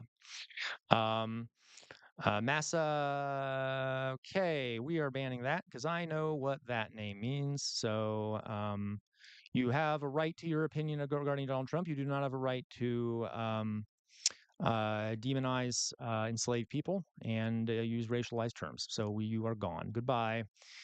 Learn some, learn some decency as a human being, please. Um, thank you. Okay. Okay. Uh, Oof, gosh, we do have a lot of this today has been full of um, uh, what is it called? Trolls, trolls. That's okay though. It's fine. It's kind of fun. All right. So, folks, yeah, so we do excellent. Um so yeah, we have one European here. You have to understand, folks, to be in Europe right now is kind of scary because Russia is a pretty aggressive state. They're right up against other European countries are right up against the border with Russia. And Putin has often in the past suggested he wants to rebuild the Russian Empire, which would include places like Poland and the Baltic states, um, in Moldova, things like that. So I also deeply care about our European friends. Thank you, Radon Diwali, for the super chat. Thank you very much. Uh, yeah, okay. Hello, Canadian. We got a Canadian. Create content for me. Hello, Canadian. Okay. Um, so fantastic. So um, we see here. Mary Lacey Schroeder, I forgot USA to Europe land ratio. Yo, don't. Oh gosh, yeah, I forgot about that. Real life cat DJ. There's also an issue with Orban, who's the leader of Hungary, who has basically been a bootlicker for Putin and is himself a very is very similar to Trump in a lot of ways. Oh, Gaming Dojo, I didn't realize you were a Croatian. I am curious for those that are from Europe. Please let me know. Let's know in chat. How do you feel about what's going on between Russia and Ukraine? I'm sure a Croatian almost certainly would probably even have more to say about it than someone from Portugal. No offense to the person from Portugal, but given the history there, yeah, Erdogan, great point there. Real life Cat DJ Erdogan, the current leader of Turkey, who is also a very illiberal person, very authoritarian in many ways. There is a problem. We got okay, excellent. This JK says German. Everything feels off right now. I can understand that. Okay, and Germany, by the way, has been doing its work to help support Ukraine. Croatia has too. Many of these countries over there are doing the best they can to support Ukraine, and largely the United States has turned their back on those countries with tariffs, amongst other things, which is very bad. And we are also going to be banning this individual here, whose name I will not read aloud. Okay. Um, all right. Okay. So we excellent. So this is an ongoing issue, right? And so what we have here, I'm going to turn back my screen back on here. Um, yeah, it absolutely is the same person making multiple accounts, Alan. And gosh, before the end of the day, we're going to see the name of every head of Nazi government in the chat. Um, so but hey, I've always said, you must be doing something right if the fascists are getting angry, right? So hey, um, um, so okay, um, let's see here.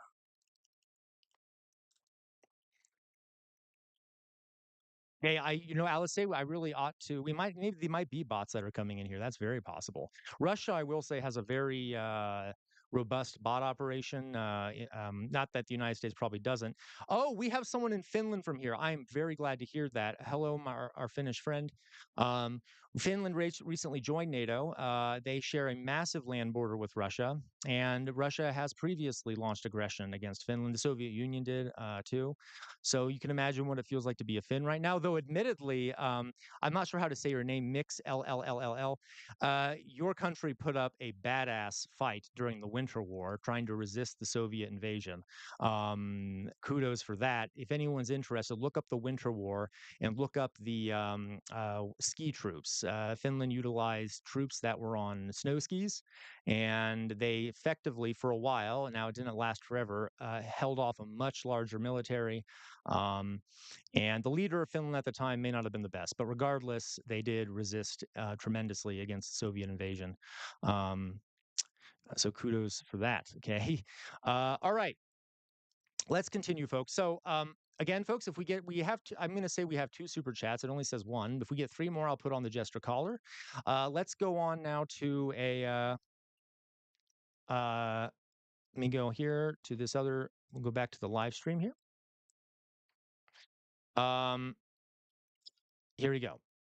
Okay, so I wanted to talk about a few things here. First of all, folks, for anyone who's very interested in what's going on in Russia and Ukraine, there is an organization called the Institute for the Study of War. Um, Here we go. We got it here. If you go to their website, they do daily updates on the front lines and such in Ukraine and Russia. I wanted to quickly show you here. They also just do updates about what's happening politically when it comes to those two situations. Um, and they are very useful for these things if you're interesting.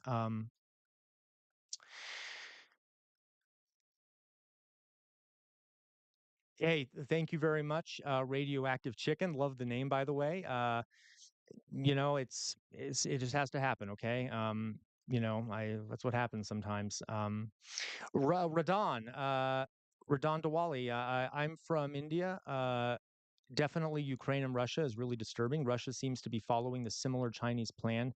Yeah, that is a really good point, Radon. And I will say something else we should consider here. Um, if Putin is allowed to do this, other countries in the world who have desires for territories that are outside their borders will feel empowered if we don't you know put up a strong resistance against it. And ultimately, I think Ukraine will probably have to give up some land. I'm sorry to say, but Russia is a much bigger neighbor. And if you look here on this map, this is the land of Ukraine that's currently being occupied by Russia. Russia's movements into Ukraine have been very slow. Okay. There were a few days ago where they made, like, I think 6 or so miles, which is a pretty big amount for them. But, folks, how many years has this war been going on? And they have barely captured anything. At the very beginning of the war, if you look up here at the top, all this blue is territory that they did have, but that they lost. Okay, that Ukraine took back.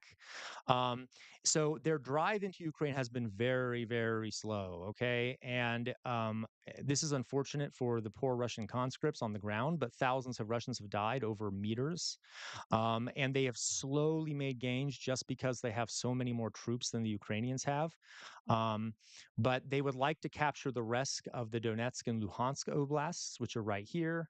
Okay, right here in the middle. Maybe my cursor isn't on the screen. And they would also like to capture the Zaporizhia, which is this region down here.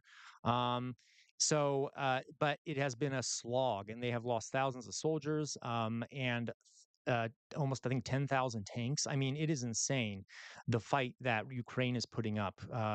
It is amazing, and they are heroic and brave for doing this. But there are a few issues. Ukraine simply does not have the manpower because they are taking losses too, maybe not as many as the Russians, but they do not have the manpower to maintain this for a long time. They rely on arms from elsewhere. Yeah, you're right, bro. Moment. They're giving insane signing bonuses to their men because they're not only running out, but most Russian men would rather break a leg than fight in the war. Absolutely, and this is why we cannot. We have to We have to have some empathy for the average Russian. So many of them have died for Putin's imperialist conquest. Um, by the way, Russia also has a history, and Putin definitely has been doing this, of recruiting all of the ethnic minorities first. So many of the troops that are fighting in in Ukraine against Ukraine from Russia are from regions of Ukraine or of Russia that have large ethnic minorities, and they've been partially exempting people from the cities. To an extent, it's also what they're doing is partially an ethnic cleansing because they are sending off minorities to die. I mean, it's horrific. Um, uh, I agree, though. Russians are awesome. Again, though, we're not going to play that game. Okay, so I'm going to block that. Um, uh, See here, I saw that GFP. I'm not sure what that is. Okay, bruh moment. Okay, Fox Emblem One. The thing is, Russia cannot sustain this at all. Their economy is hemorrhaging rapidly alongside logistics issues due to their military being horrendously inefficient, which is honestly good. Hey, you know what? You're right, Fox Emblem. So Russia's economy is just struggling tremendously. They cannot sustain the amount of losses they have. But you have to understand there's something called friction in war. So yes, the Russians are losing a lot, but so are the Ukrainians, and so it's sort of become a battle of attrition. Who will become exhausted first? Uh, yeah, they're definitely being screwed over by the USA and Russia in a lot of ways. Um, Alan, I'd like to hear more about that. Would you be more specific? What about what America's doing specifically do you think is screwing them over? I have some guesses, and I agree to some extent, but I want to hear your opinion on that.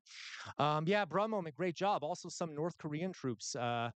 Yeah, okay. So Russia called in troops from North Korea who many of which were very swiftly slaughtered because they did not have military experience.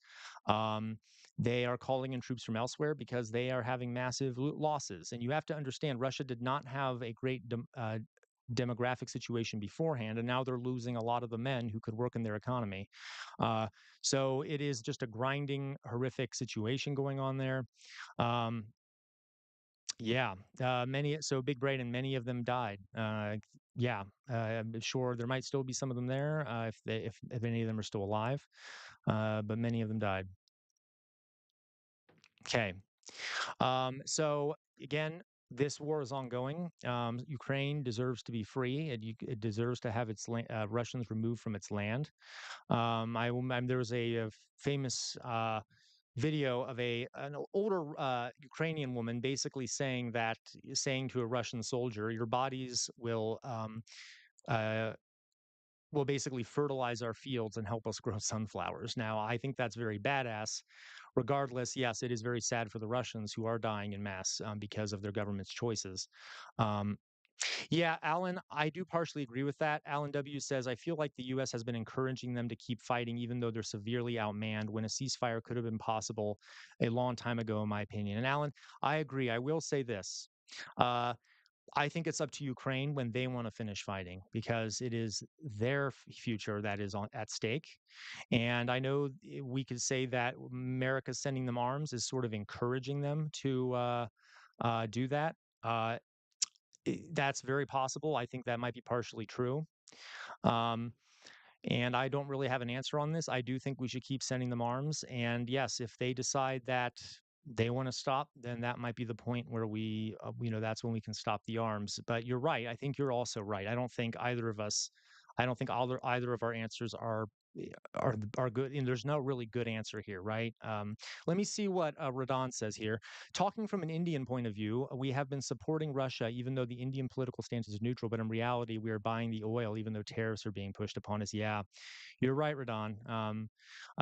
India has been generally supporting Russia. I mean, they're neutral, but they have continued importing energy from Russia. Um, yeah. Okay. Uh, yeah, hey, that's fair, Big Brain. As long as they don't target civilians or anything, I'm good with supporting whatever Ukraine wants to do. Me too. Of course, I do not support the. There are some things I would not support, but I would say most of the things they do, I would support. Yeah, if as long as it's proportional. Um, Yeah, you're right, Radon. You got yeah. So I think we have been supporting Russia for long due to their history with us, having them helped us back when wars with Pakistan. But it's still unethical. Hey, I agree, Radon, and I will say, India is historically notorious, not notorious, but known for sort of playing all sides, and it's kind of brilliant actually. India will oftentimes get enemies like for example, the Soviet Union, the United States, they got both of them on India's side. They like to play all sides for the sake of India, and I think that's what they're trying to do now. And I understand it from the Indian government's perspective, but I agree with you. I do think it is unethical. Um, by the way, I know this is sort of my ignorant American talking here, but food in India, top tier, top tier food in India. Anyone in chat that disagrees, I'm banning immediately. I'm just kidding. But great spices, everything. Just a little side note there. Love it, love it, love it. Mohammed Ismail, hey, Casual, just watched a recent video. Very disappointed to hear, but I hope everything turns out for great for you in the future. Thank you very much, Mohammed. Um, so sorry, some things have to be said. I couldn't just keep it to myself. Of course, there are consequences to that, but thank you for the support. Sir Bartholomew, wonder if we're going to start uh, seeing Leo Major type scenarios with troves of Russian troops surrendering. Any chance? Ooh, hey, don't give me hope there, Sir Bartholomew. I would hope so. Okay.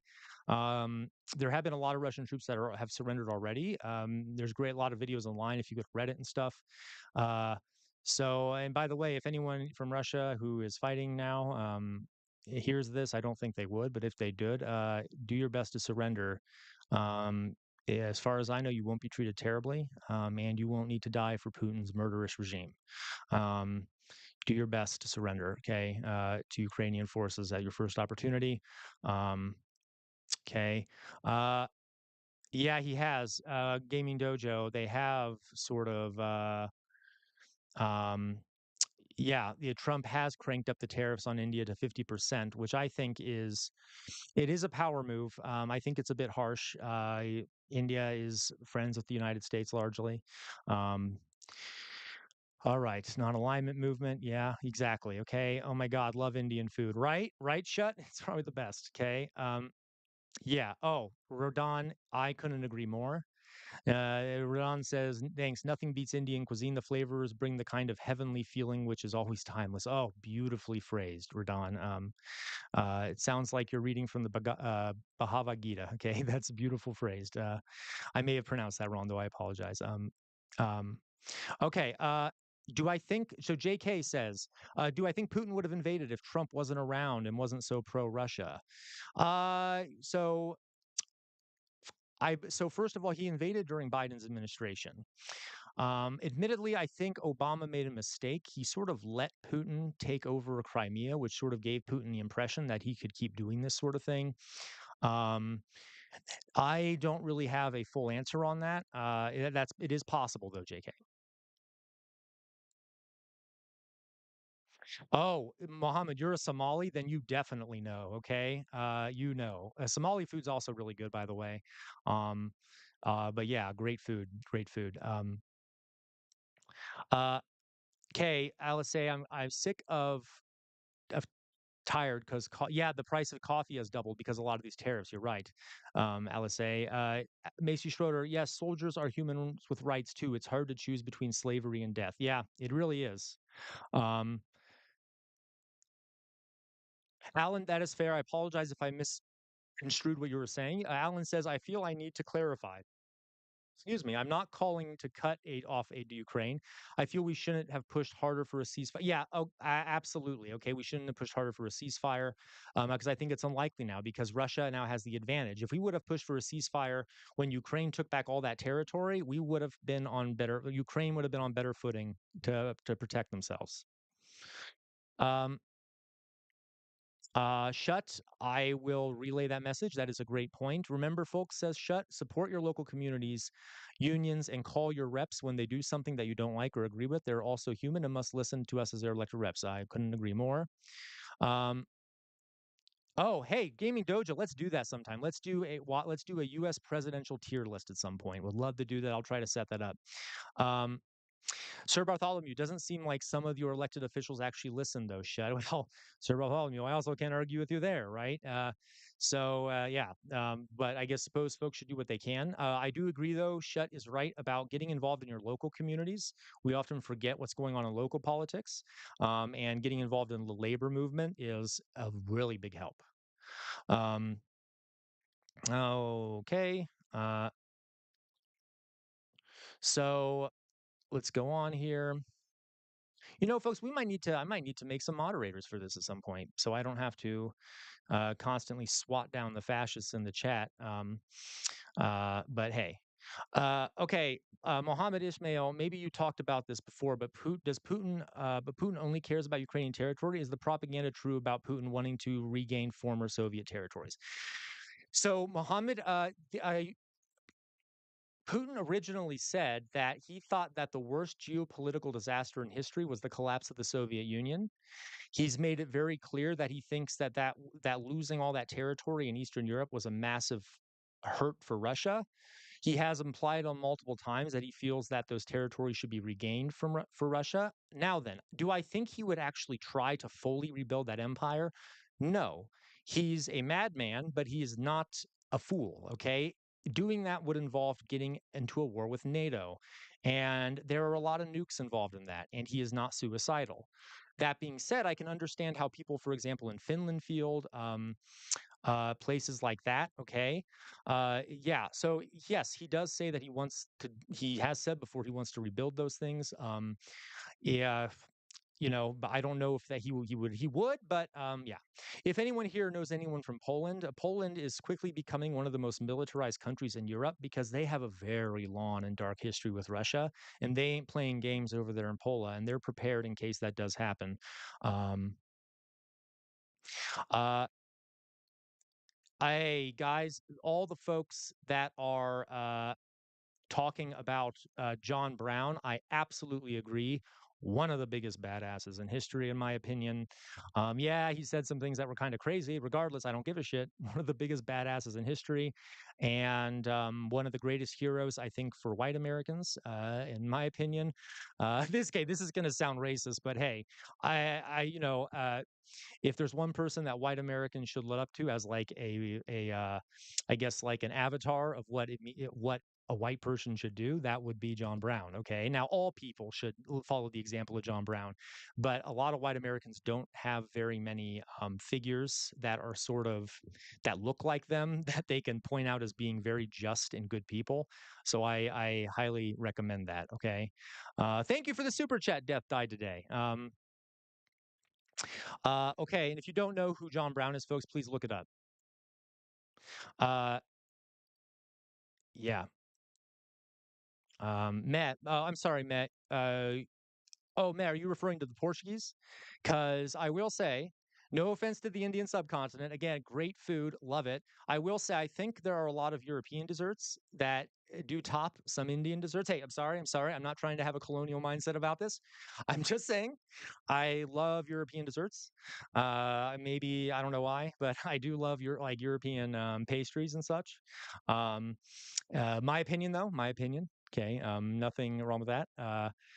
Um, there are some really good Turkish desserts too, by the way. Like well, if there's any Greek people in the chat, you might get mad at me, but things like baklava and stuff like that, love it. So okay. Yeah, hey, Mohammed Ishmael. I totally support bringing back the winged hussars of Poland. Okay, for those who don't know, Poland used to have. I'll show you all a picture. The Polish military, their cavalry units, used to wear. Let's take a look here. Winged hussars. These pretty badass um, wings on the back of their cavalrymen. Here you go. Look at this. Look at this stuff, folks. Oof. Okay, I know I guess my toxic masculinity is coming out here, getting excited about war photos. But hey, take a look at this. Those are the winged hussars. Look at that. Look at those wings. Okay, pretty cool. Yeah, totally, bro. Moment. The Battle of Vienna. Um, uh, pretty cool thing here. Okay, these winged hussars. I totally support the Polish military bringing that back. Okay, make Poland winged again. Okay. All right. So, okay. All right. Alan W. Off topic, but since tariffs were brought up, isn't trade protectionism a socialist virtue? Yeah, you're actually right, Alan.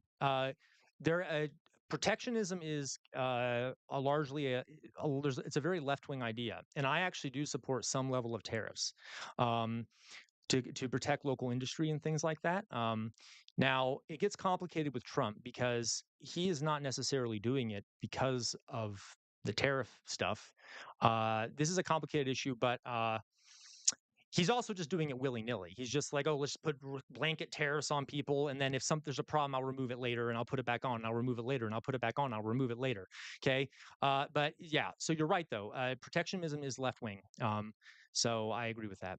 Uh, and also, I would agree with it more if it wasn't so harmful to poor Americans, because the tariffs he's doing is massively increasing costs for Americans who already don't have enough money. So it's a bit more nuanced, but you're right. Um,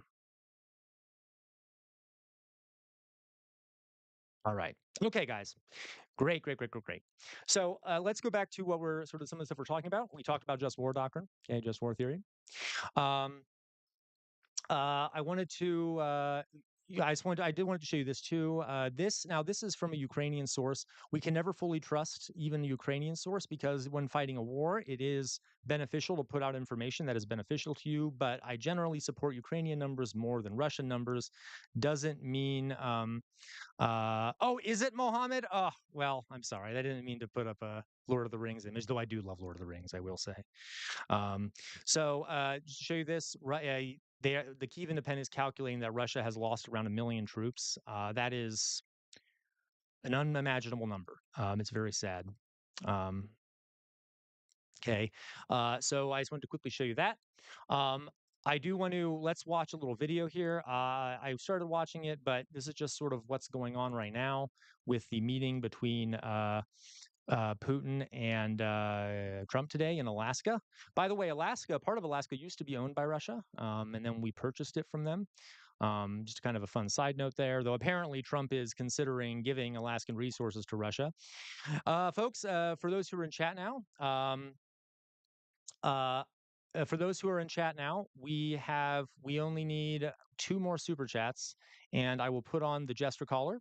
Also, if you are not subscribed and you are watching, if you subscribe by hitting the subscribe button, you will be able to comment. Furthermore, we also have a membership program if you'd like to support this channel. I'm recently out of a job, so any support, please, please help me. Okay, no, I'll be fine. But you Ted Bundy, yeah, okay, Ted Bundy, terrible name there. At least it's not a Nazi.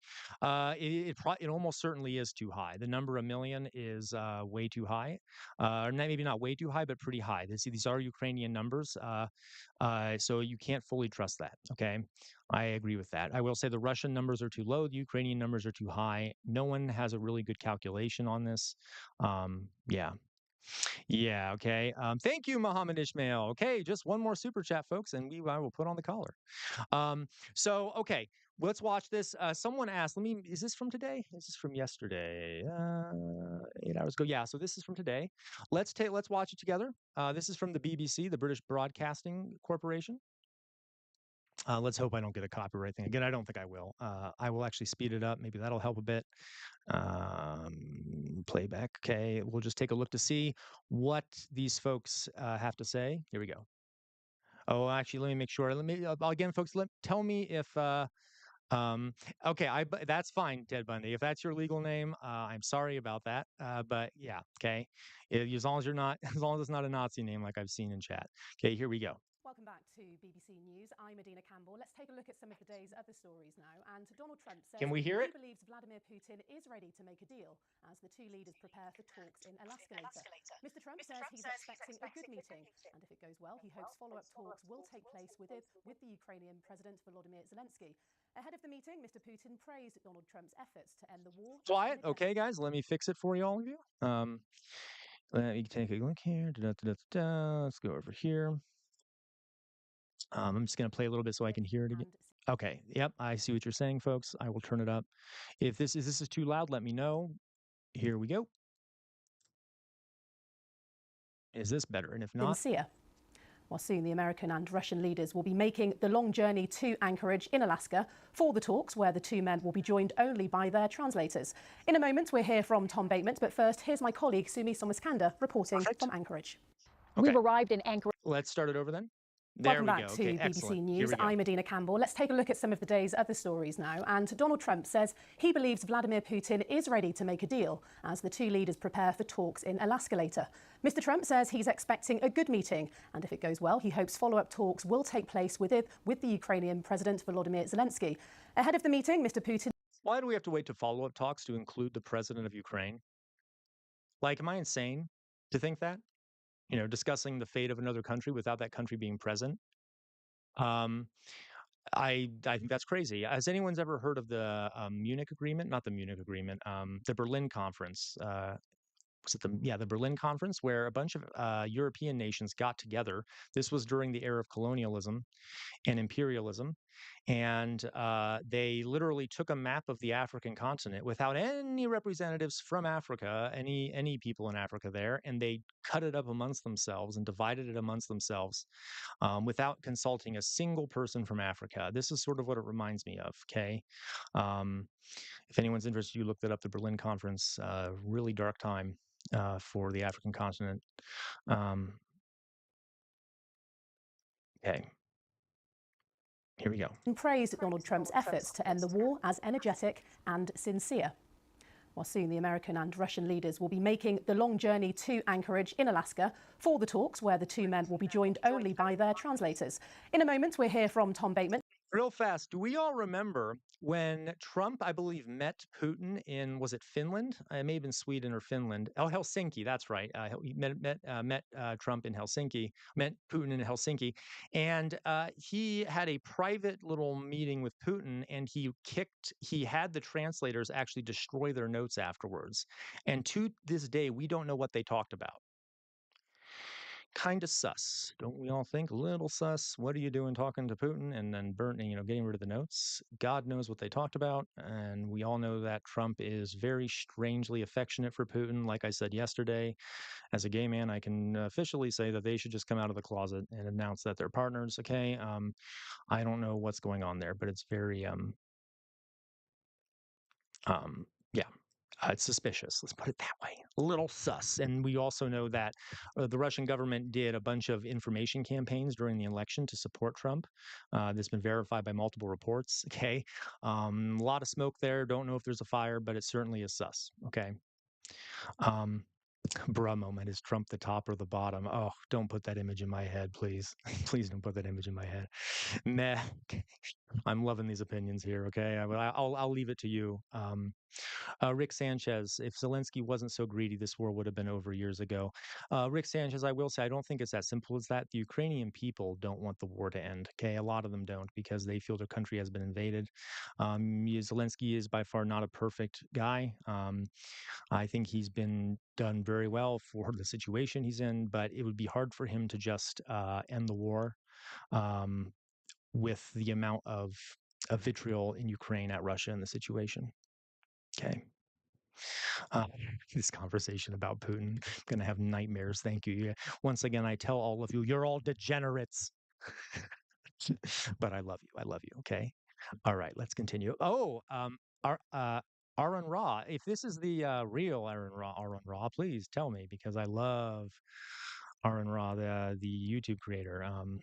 Anyway, uh, let's go. But first, here's my colleague Sumi Somaskanda reporting from Anchorage. We've arrived in Anchorage, Alaska's biggest city. It will serve as a backdrop for one of the most consequential meetings of the year. Donald Trump and Vladimir Putin will sit down to talk about ending the war in Ukraine. We've already seen huge media interest, journalists from across the U.S. and around the world as this high-stakes summit is set to get underway. There is also heightened security here in Anchorage, especially surrounding Joint Base Elmendorf-Richardson, where this meeting is set to take place. We know the two leaders are going to sit down. They could talk for minutes. They could talk for hours. And after they conclude, we might see a joint press conference with both President Trump and President Putin. Oh, if that happened live, that would be great content right there, right?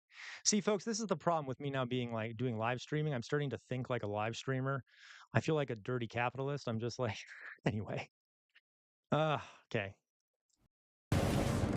Nope. Got an ad. Speaking of war. Well, let's speak to the former Lithuanian Foreign Minister, Gabrielis Landsbergis. He joins us from Vilnius. Good to have you with us here on BBC News. Of course, this is a... What'd they say? Who? He's the foreign minister from where? Did I miss that? You know what? I'll go back. I was too busy reading a chat. News. Of course, this is a high-stakes meeting. A lot... He joins us from Vilnius. Well, let's speak to the former Lithuanian Foreign Minister, Gabrielis Landsbergis. He joins us from... So, folks, whenever we see someone like this on, it's good to understand what their, what their biases might be and stuff. Lithuania is a very small country that borders Russia. Russia has long it used to be part of Lithuania used to be part of the Soviet Union. They broke off and gained their independence. They are part of NATO, but they are one of the countries that is most threatened by Putin's aggression. They're rather isolated up there when it comes to geographically. So, and Russia has always expressed its intent to regain those territories. So we can expect that his perspective is going to be pretty much very anti-Russian. I'm not saying he's wrong, but it's always good to understand the perspective of where these folks are coming from mentally and such. By the way, Lithuania has been a great supporter of Ukraine because they don't want to be the next Ukraine in that way. Vilnius. Good to have you with us here on BBC News. Of course, this is a high-stakes meeting, a lot riding on this. What are your expectations? Well, I'm not particularly optimistic about the meeting. There is a slight chance that the meeting will not produce any result, and probably that would be counted as the best outcome of the meeting. But I think that it is very likely that the two leaders will emerge with a plan how to carve up an independent country and how to divide it in two, basically. And what do you think will be going through the minds of the... That's an interesting point. We think actually nothing coming of this meeting might be the best for Ukraine, because if those two just divide up the country amongst themselves, it'd be pretty horrific. Okay. Hey, London's here. Hey, good to see you, London. Yeah, great to see you, London. We got some more here. Rick, by the way, Rick Sanchez. Love the name. I love Rick and Morty. Love it. Okay. Welcome. There's some new folks here. Laylane, good to see you, Laylane. Always a pleasure to have you in chat. All right. Rick Sanchez, I do hope you are ignorant about what you're saying there, but what that means is Zelensky is Jewish, and that is a very cruel joke that is being made by your grandfather. I suspect you know that. I'm going to, okay, don't, we're not going to be joking about that. Okay, well, we are going to, gosh, folks, I have to do another band round here. All right. Here we go again. Geez, it is like having a class full of teenagers. Okay, let's see here. I gotta get remove. And remove. Okay, there we go. Okay, fantastic. Maybe these are Russian trolls. Very possible. Yeah, no, Alan, you are right. It is a problem I'm struggling with. I'm used to being a teacher. And so I'm used to trying to be empathetic, but you're right. The internet's much more vicious than that. So I need to be a bit more discerning about that. Hey, Radon, we do have a Discord channel, and if everyone is interested, you should join the Discord channel. It is linked underneath is in the description here. We have a lovely little community on there that's growing. I highly recommend it. Okay, let's continue. Two leaders just hours before they do sit down for these crucial talks? I think each of the leaders will be thinking that he has the other where he wants him, and I think that in a way, when we consider what are their potential outcomes, they might be right, and what are the potential intentions that might be right. President Trump will have a grand event, something that has not happened for a very long time. You know, that will show him as a very important leader, setting the stage for the world events. And Putin, well, basically, he wants acknowledgement and confirmation that his attack on Ukraine is legitimized, and he can, well, basically plan for the next stage. And of course, most of the world will be watching this meeting, and the international community, you have said, should be saying that that Ukraine should be expressing victory rather than sympathy. Can you just tell us a bit more about that and your stance in terms of that point? Well, Ukrainians might be presented with a basically impossible choice. Imagine a person with a gun at his hand, at his head, and offered, to take it or leave it. The proposal that comes out of the meeting of two leaders. So I think that Zelensky's position would be incredibly difficult, and European countries have to do everything in their power to support him and reject the deal if it is a carve up of Ukraine. And how confident are you in terms of a deal being reached today? So this is what Alan was saying. Alan made a good point. If we would have negotiated this earlier, Ukraine would have been in a better position. But right now, Russia is making gains. So that puts Russia in a much better position, which makes it less likely that Ukraine will come out of this with good terms. So that is an unfortunate side effect of our Trump's especially incompetence. Considering there seems to be equal amounts of optimism and cynicism. Well, look, I mean, there are people who are saying that Putin might reject the deal, and he will not accept any proposal made by Trump. But I think that there's also a chance that he will accept the deal and break it in next 24 hours, putting the blame on Ukrainians, on Europeans, on whoever that he wants. So basically, there's a lot of cynicism in the air in Anchorage, I'm sure, right now. And at this point, who do you think has the upper hand? Well, unfortunately, not Ukrainians. I'm pretty confident that Putin believes that he's going to emerge as a winner of the meeting. He has a lot of cards in his hands and not much to lose. So I'm again, I would repeat myself that I'm not very optimistic about the outcome for Europe, for European continent, and first of all, Ukrainians. Gabrielis Lambergis, thank you very much for your time here on BBC News. Well, we can join our correspondent, Tom Bateman, who joins me from Anchorage. And Tom, we have heard quite a lot from Donald Trump in the last 24 hours. Bring us up to date with his latest comments. Well, he's gone really from the start of this week talking down expectations for this meeting to really starting to build them up again, notably saying he thinks there's a 25% chance that things won't work, but that leaves obviously a pretty chunky 75% chance he thinks there's going to be a success out of this meeting. And then he says if so, he will be on the phone to President Zelensky, on the phone to the Europeans, and sorting out a second meeting that he wants really soon, and saying that he would run that meeting and have both Presidents Putin and Zelensky in the room. And in his words, that would involve divvying up territory. Now, although the Ukrainians and the Europeans have reached a point where there is some concession about the fact that there will have to be territorial negotiations, there are red lines that are pretty fundamental from the Europeans on this, saying nothing negotiated. The problem here, folks, is that there are red lines on both sides of this right now. Like, Putin basically says that he will not stop the war unless he gets all of his demands met.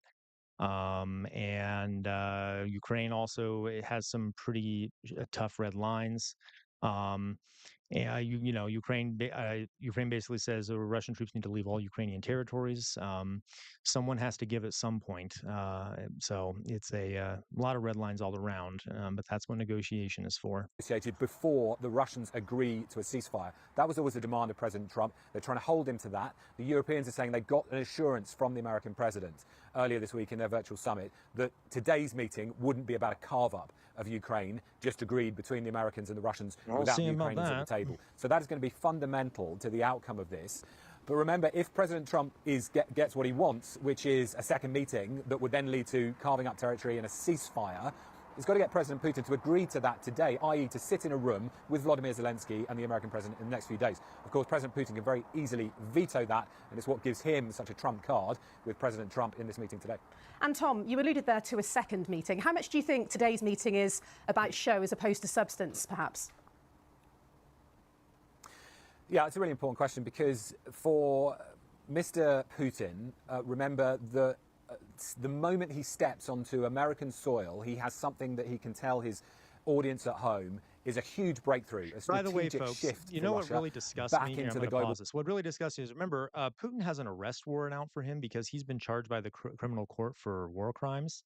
So, America, being, the greatly moral country we are, that is sarcasm, we don't adhere to the ICGA, the International Criminal Court's rulings. If we did, he would be arrested the moment he stepped on American territory. Alas, we did not sign that treaty about the International Criminal Court for fear that our own folks or our allies would be arrested, when we didn't want them to be. So, yeah, he should be being arrested. Alas, yeah. By the way, folks, the chat, um, I don't see any movement in the chat. Is it working for everyone or is it frozen? Let me see. Save. Okay, we'll save that. All right, go back here. Is the chat working? Do we just suddenly? I'm not seeing any movement in the chat. Um, anyone? Folks, anyone there? Okay, it must be my chat must be frozen. I'll see what I can do. I'm going to quickly just pop out the chat. Maybe that'll help. We'll find out. There we go. Okay, it's back. I don't know why it froze suddenly. Okay, we'll continue this. Bye-bye, Radon. See you. See you. See you. Okay, again, folks, we have one more super chat, and I will put on the jester caller. Yeah, we'll get some mods in chat. Thank you for that death die today. Gullible idiot versus no manipulator. Who wins? Yeah, yeah. That's like between a rock and a hard place, huh, bro? Moment. The Black Cockatoo. The creator has a lot of information when it comes. Oh, okay. I will look into that. Thank you for the recommendation, the Black Cockatoo. Alan W. I don't think you're actually banning them. I think you're just deleting. Oh, that is very possible. Folks, in the next live chat, I think that's a great piece of advice, Alan. You all have noticed how I am partially ignorant about a lot of these things. I will figure out how to set up a moderator. Oh, we got the 5 super chats. Fantastic. I'll put on the caller. Okay, so caller time. All right. Let's get this done. Almost finished with the Jester outfit here. Okay. Great. We're almost completing the look. Need a little more makeup. If we get to the 10, then yes, I will put on the rest of the makeup. I already got a little bit on for those. You can see colors of the Ukrainian flag. Let me read through some of these chats since the chat froze here. Yeah, Rodon, I'm going to at some point be playing some games because I am a gamer. For those who don't know, I love video games. Let's see here. I'm not sure what both Putin and Trump think is going to happen by holding a meeting without Zelensky. Yeah, you're right, London. You're right. I think they're leaving him out on purpose. That's my opinion. We all remember how rude Trump and JD Vance were to Zelensky when he visited the United States, in that humiliating display for Americans when Trump and JD Vance deeply mistreated the leader of Ukraine. I honestly think the only good thing Putin has done is give John Oliver content. That's true. He's given a lot of people content. I'll tell you what. Indeed, there was another logical outcome when you rejected a country's coalition agreement. You're basically pushing them to the enemy's side. Yeah, that's true. Mohammed Ishmael, I can't imagine Zelensky holding his anger if Trump made Zelensky and Putin meet. That's a good point. You know what? And I don't blame him. He would have a right to be angry. I will say, I am not blaming him for what happened in the meeting with Trump and JD Vance, but it was not good for his country how he reacted. That I'm not blaming him though. I totally understand it, and I'm all here for it. Okay, but he did get some criticism in Ukraine for that. Yeah, and I would love to see a video of him yelling at Putin. That would make my day. Um, let's see here, Macy. Is it an unjust war a qualifying behavior to potentially benefit from maternal spanking? Yeah, I'm not sure about that, Macy. Okay. Da, da, da, da, da. Okay. Yep. Alan W. I was wondering why Alaska, but I forgot he's a wanted war criminal. Yeah. Yeah. I got to leave. See you soon. Bye bye, Radon. Bye. Okay. Same with Netanyahu, but alas, we're different. Yep. I agree. Netanyahu should be under arrest too when as soon as he steps on a foreign territory that is underneath that agreement, he should be arrested. Same thing with Gallant. I think Ben Gvir too. Some of those other folks who are war criminals. I only wish that George W. Bush had also been charged as a war criminal and put in handcuffs. That would have made my day. Uh, uh, okay. Okay, check 1, 2, working for me. Okay, good. Hey, man, good to see you, Pi KY. Sorry to hear about your job, and I wish the best for you. I have started looking for a new job, or is that just going to wait for a bit? I haven't started really yet. I'm trying to build this channel a bit. I would love to do this full time. I'm really liking doing this. Okay, I feel like I can reach a larger audience. But if not, it's okay. I can get a new job. But I'd love to do this full time. Got to build the channel a bit more first, though. Yeah, you're right, Big Braden. I do have to. You're right. YouTube is dumb sometimes, and I did have to reload it. Oh, you did a super chat, Macy. Did I miss it? I apologize. Oh yeah, trolls are poor. Yeah, yeah, that's for sure. Thank you for the super chat, Macy. Um, okay. Okay. Works for me. So here, with all due, Mohammed Ismail, all due respect, I can't imagine America arresting a leader of a superpower country like Russia. Nope, I agree. That's one of the issues with the ICJ. Okay, or the ICJ. International Criminal Court, ICC. Gosh, okay. Anyway, is that it's hard to, for example, arrest the president of Russia. In the perfect world, it would happen, but you're right. I don't really see it happening. But if we lived in a just world, those leaders would be under arrest and brought to justice. Alas, it probably won't happen. Thank you again, Mohammed. Okay, real life cat DJ says Trump isn't an idiot. Well, real life cat DJ, yeah, in some things maybe not, but admittedly, I think he is pretty much an idiot. Though, okay, I see what you mean though. I might be a bit exaggerating there. He does know some of what he's doing in some ways. He does know how to wield power in terms of using intimidation and things like that. But he also is the guy who suggested that nuking a hurricane would end the hurricane. So there was that. He also suggested that the sound of windmills cause cancer. What else has he said? I'm sure we can make. Oh yeah, suggested that injecting yourself with bleach might cure COVID. Uh, and he famously said, "I'm a very stable genius," which, by the way, kind of a red flag there. Anyone know a genius who's ever said that they're a very, very stable genius? It's kind of telling on yourself. Okay.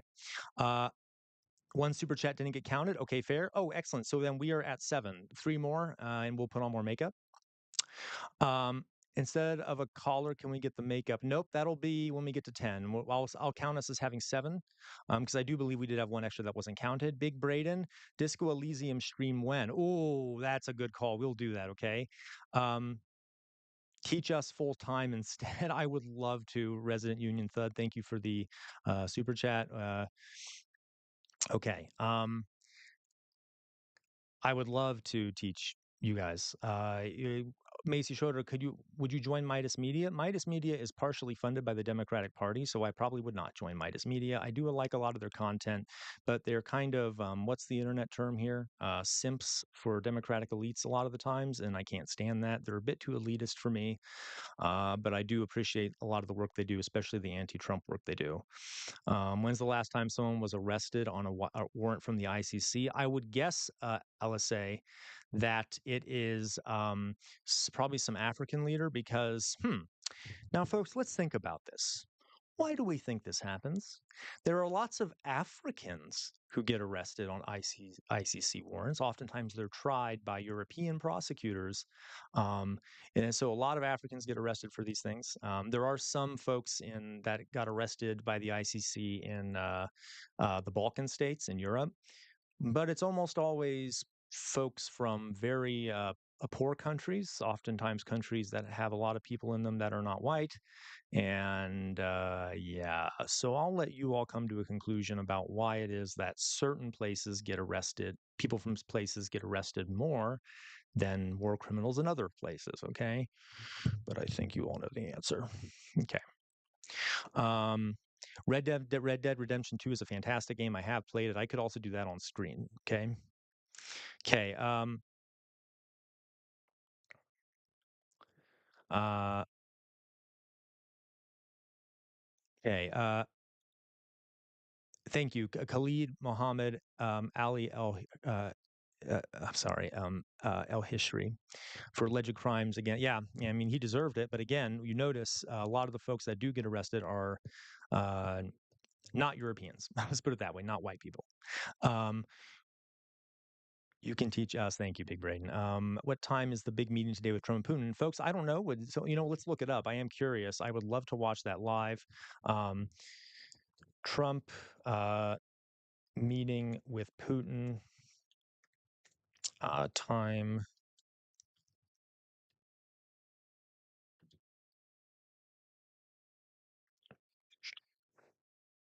It's probably going all going on all day. Okay, we'll be meeting at 11 a.m.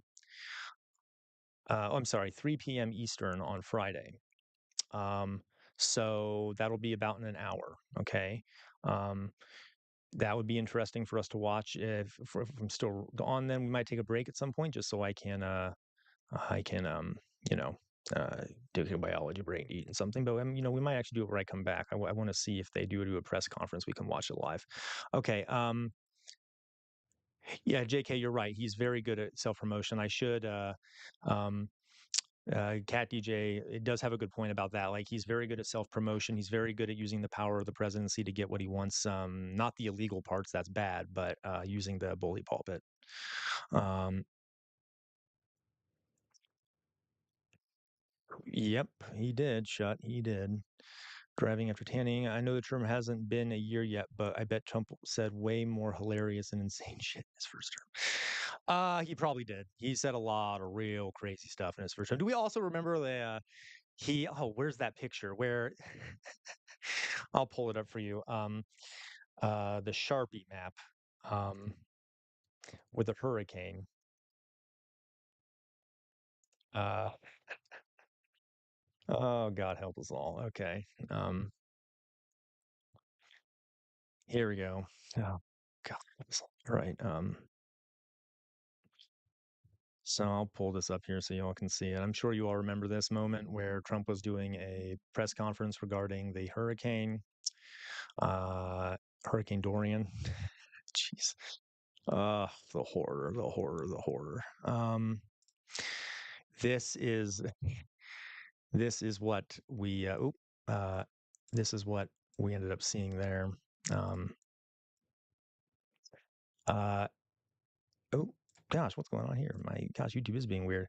Yeah, there was very clearly someone had just taken a Sharpie and changed the path of the hurricane because Trump had originally said it would hit um, that the hurricane would hit, I believe it was Alabama.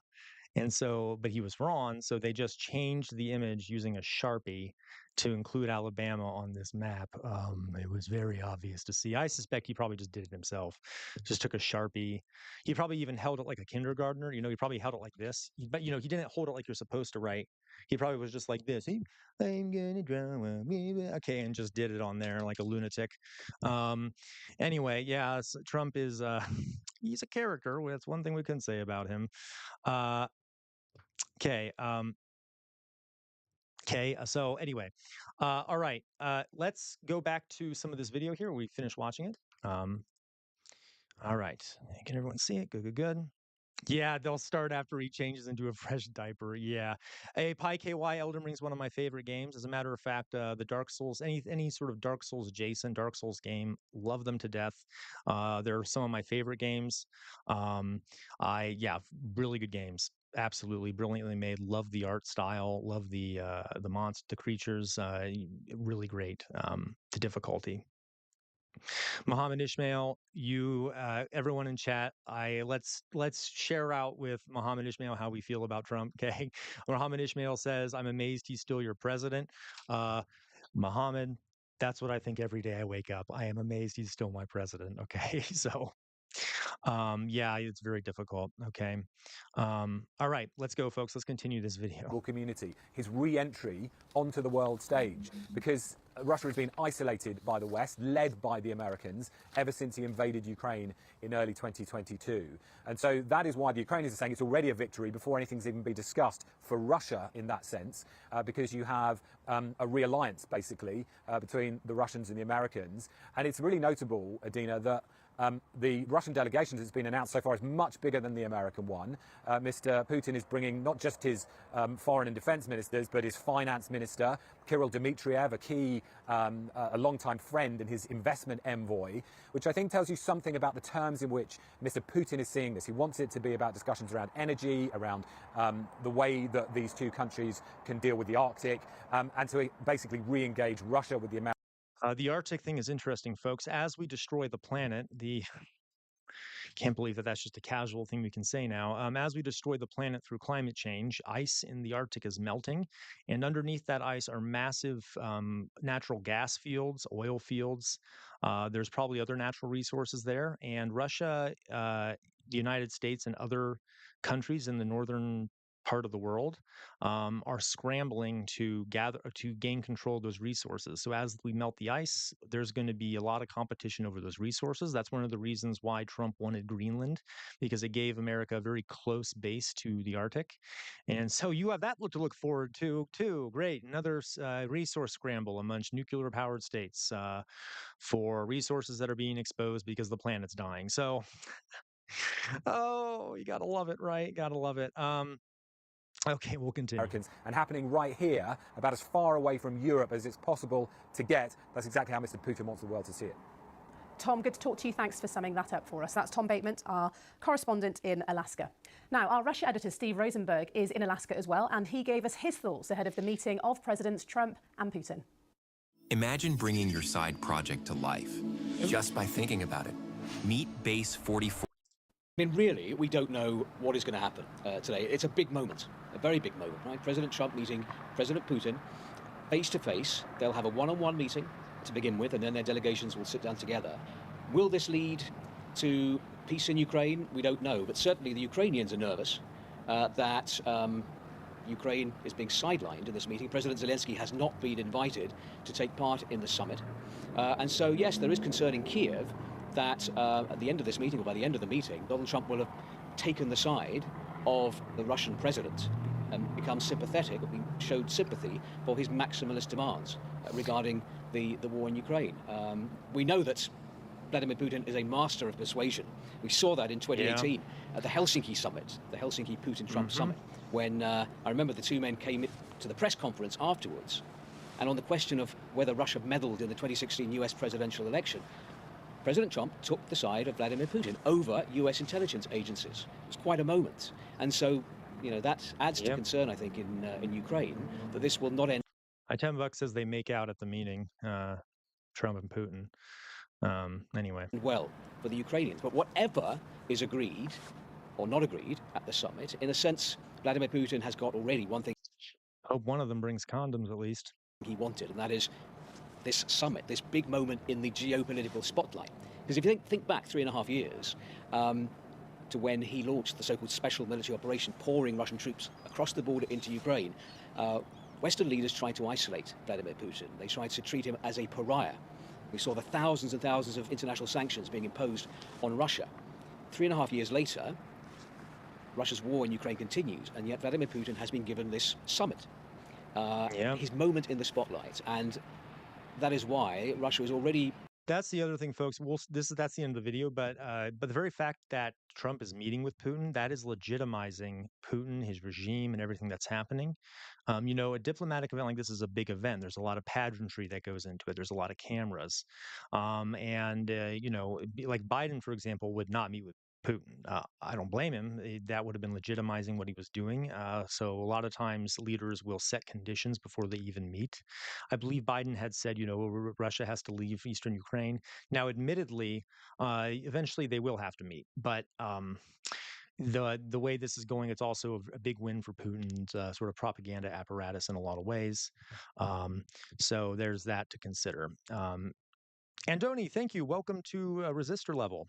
Thank you very much. And folks, if you are interested in this channel and you'd like to help support what I do and my father does, you can become a member. If you go to the YouTube page and click join, you can join for as low as 99 cents a month. And we also have a Discord, which you can find underneath this live stream in the description.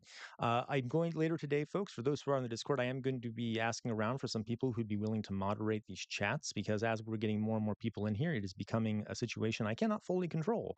And I would love to have some moderators who are willing to bring down the hammer on fascists, okay? Which I'm sure is a lot of you, because I know you're all a bunch of badasses who hate fascists. So okay.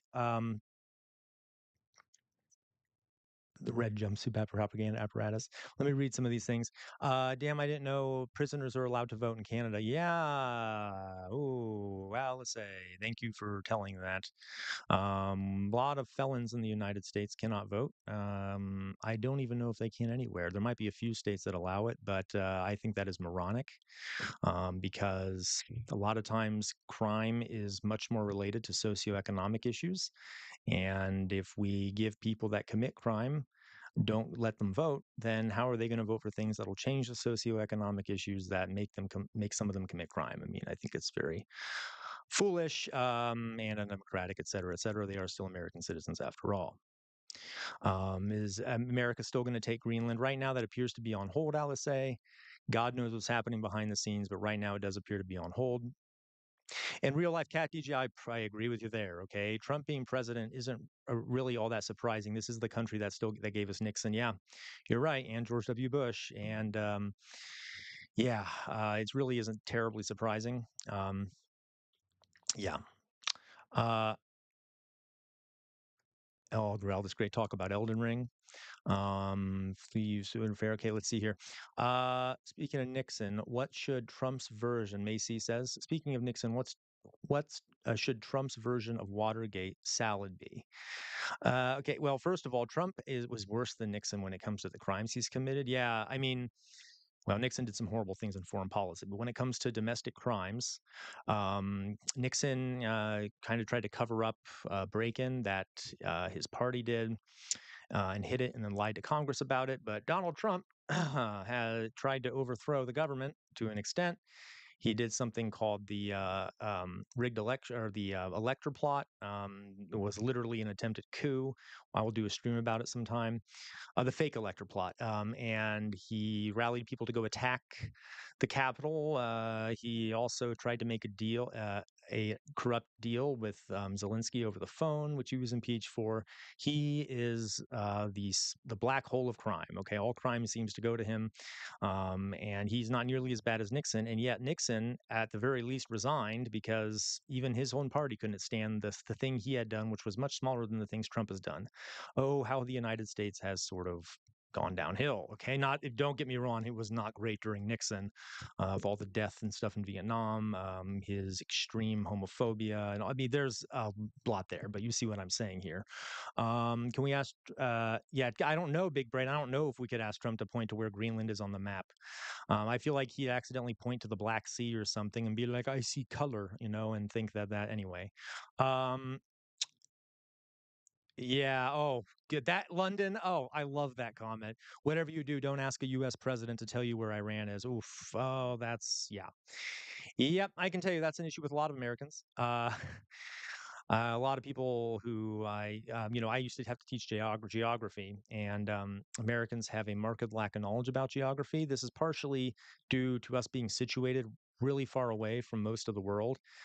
So it's still important, but to a lot of Americans, it's not something they need to know in their everyday lives.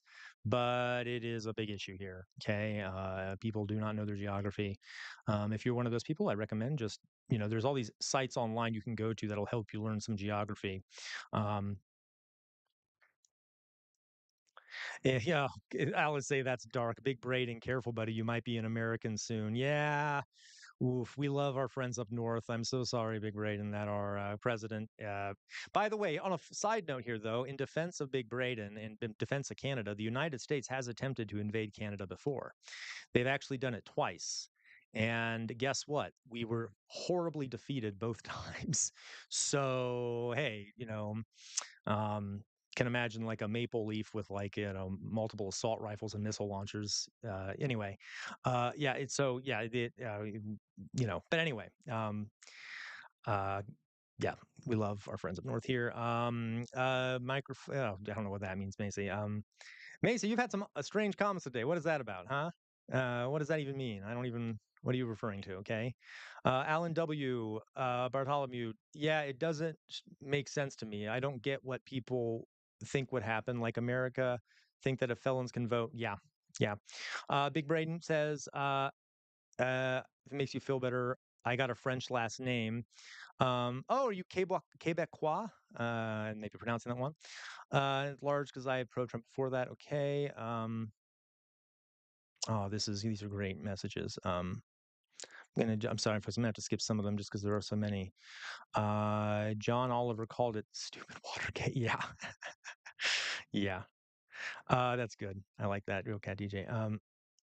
Yeah, he'd point to Iceland. You're right. He probably. Oh, don't give him that idea. He totally would. He'd get it totally mixed up. Yeah, you're right. The War of 1812, we attempted invading Canada. We failed. During the American Revolution, we attempted invading Canada. We failed. I guess during the American Revolution, it was a bit different because Canada was not an independent country, but still not easy to take over Canada. Uh, yeah, LSA. Yep. When Trump literally, and by the way, it was disastrous. We were completely incompetent when we did it. I'm saying we, obviously, we weren't alive then, and none of us want to invade Canada, obviously, but they did defeat us twice when we attempted to invade them and take them. Because, by the way, folks, at the beginning of the country, it was hoped that Canada would be part of the United States. They actually sent messengers to Canada, to the colonies up there, asking them if they wanted to join in the revolution. They did not. So, yeah. Uh, okay, that's right. You're from Toronto. I'm sorry, Big Brain, but yeah, just a French last name. Can't speak the language at all. Fair enough. Big Brain. Oh yeah, no, you're right. You also weren't independent during 1812. Yeah. Yeah. Okay. The Canadians have a lot of pride in burning down the White House. Yeah. So that actually did happen, folks. I don't know if everyone knows this, but during the War of 1812, the British actually made it to D.C. and they burned down the White House. And as they were walking in the front door, um, Dolly Madison, who was the wife of the current president at the time, was literally running out the back door with a bunch of paintings that she wanted to preserve. And she did save a bunch of these paintings. So as the British were coming in the front door, she was running out the back door, and then they burnt down the White House. That war was, yeah, the War of 1812 isn't talked about much in a lot of circles. It was pretty interesting. But yeah, the White House got burnt down. If you go to the White House today, there are portions where the paint has been removed and you can see the char marks from where the White House was burned. It was actually really funny. I think it was Obama, if I can find a clip here real fast, who made a joke. The British prime minister came to visit DC, and I think Obama made a joke about how they had burnt the White House the last time they were there, burning White House. Here we go. Let's see. Okay, if this real the class. one AI site builder you need to meet, This is back. This is dope tech from Wix. Now this whole It's now So this been is back 200 when years. this is back when we had a president who was both classy, very a brilliant man, president of the Harvard Law Review, could actually give a speech without sounding like, I don't want to say anything inappropriate, but you see what I'm saying here, folks. So again, remember what I said. The British Army actually burned down the White House, and yeah, he was very charismatic. Um, yeah. So here we go. Let's take a look at what he has to say about this. This is when he was meeting with a British prime minister. He made these jokes. It's now been 200 years since the British came here to the White House under somewhat different circumstances. They made quite an impression. They really lit up the place. I know they're kind of dad jokes, but still funny. But we moved on. So I am a little embarrassed as I stand here to think that 200 years ago, my ancestors tried to burn this place down. Now, looking around me, I can see you've got the place a little better defended today. You're clearly not taking any risks with the Brits this time. Okay, so that's it. I just want to remind you all what it's like to have someone who can actually speak publicly and is funny in a way that isn't terrifying and doesn't demonize minority groups. Okay, yeah, Big Braden says, "Oh no, Canada now! Don't make us do it again." Hey, I feel you there. Okay, I will say I think that Americans feel the same way too. Like, don't make us burn down the White House, Donald Trump. Anyway, okay, yeah, he would actually answer the question. Um, uh, yeah. Okay. If they actually tried something Big Braden, I consider it a gift from God. Yeah, I can understand that. So yeah, so I'll keep an eye on the meeting that's about to be happening here. And if they if they go live, I'll probably come quickly back onto the stream. I will say, folks, if we got 6 super chats. We I know. Yeah, I know. David Cameron is hated by a lot of people. Don't get me wrong. Not a fan of David Cameron. But for some reason, watching little conversations like that bring me a weird modicum of joy because a lot of bad news. So, but I totally get you, Mohammed. Yeah, write to Carney now and give him some suggestions. Hey, just read about what happened in the War of 1812 and previously to develop some tactics. Anyway, all right, folks. So let me go back to my face screen here.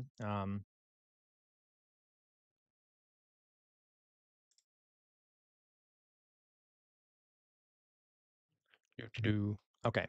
Oh, there we go. All right. So, folks, I may come back on later. If folks don't come back, that's okay.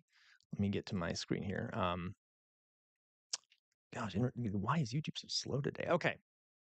So I may come back later. I am going to go off for now. I know I've only been on for about 2 hours and 40 minutes.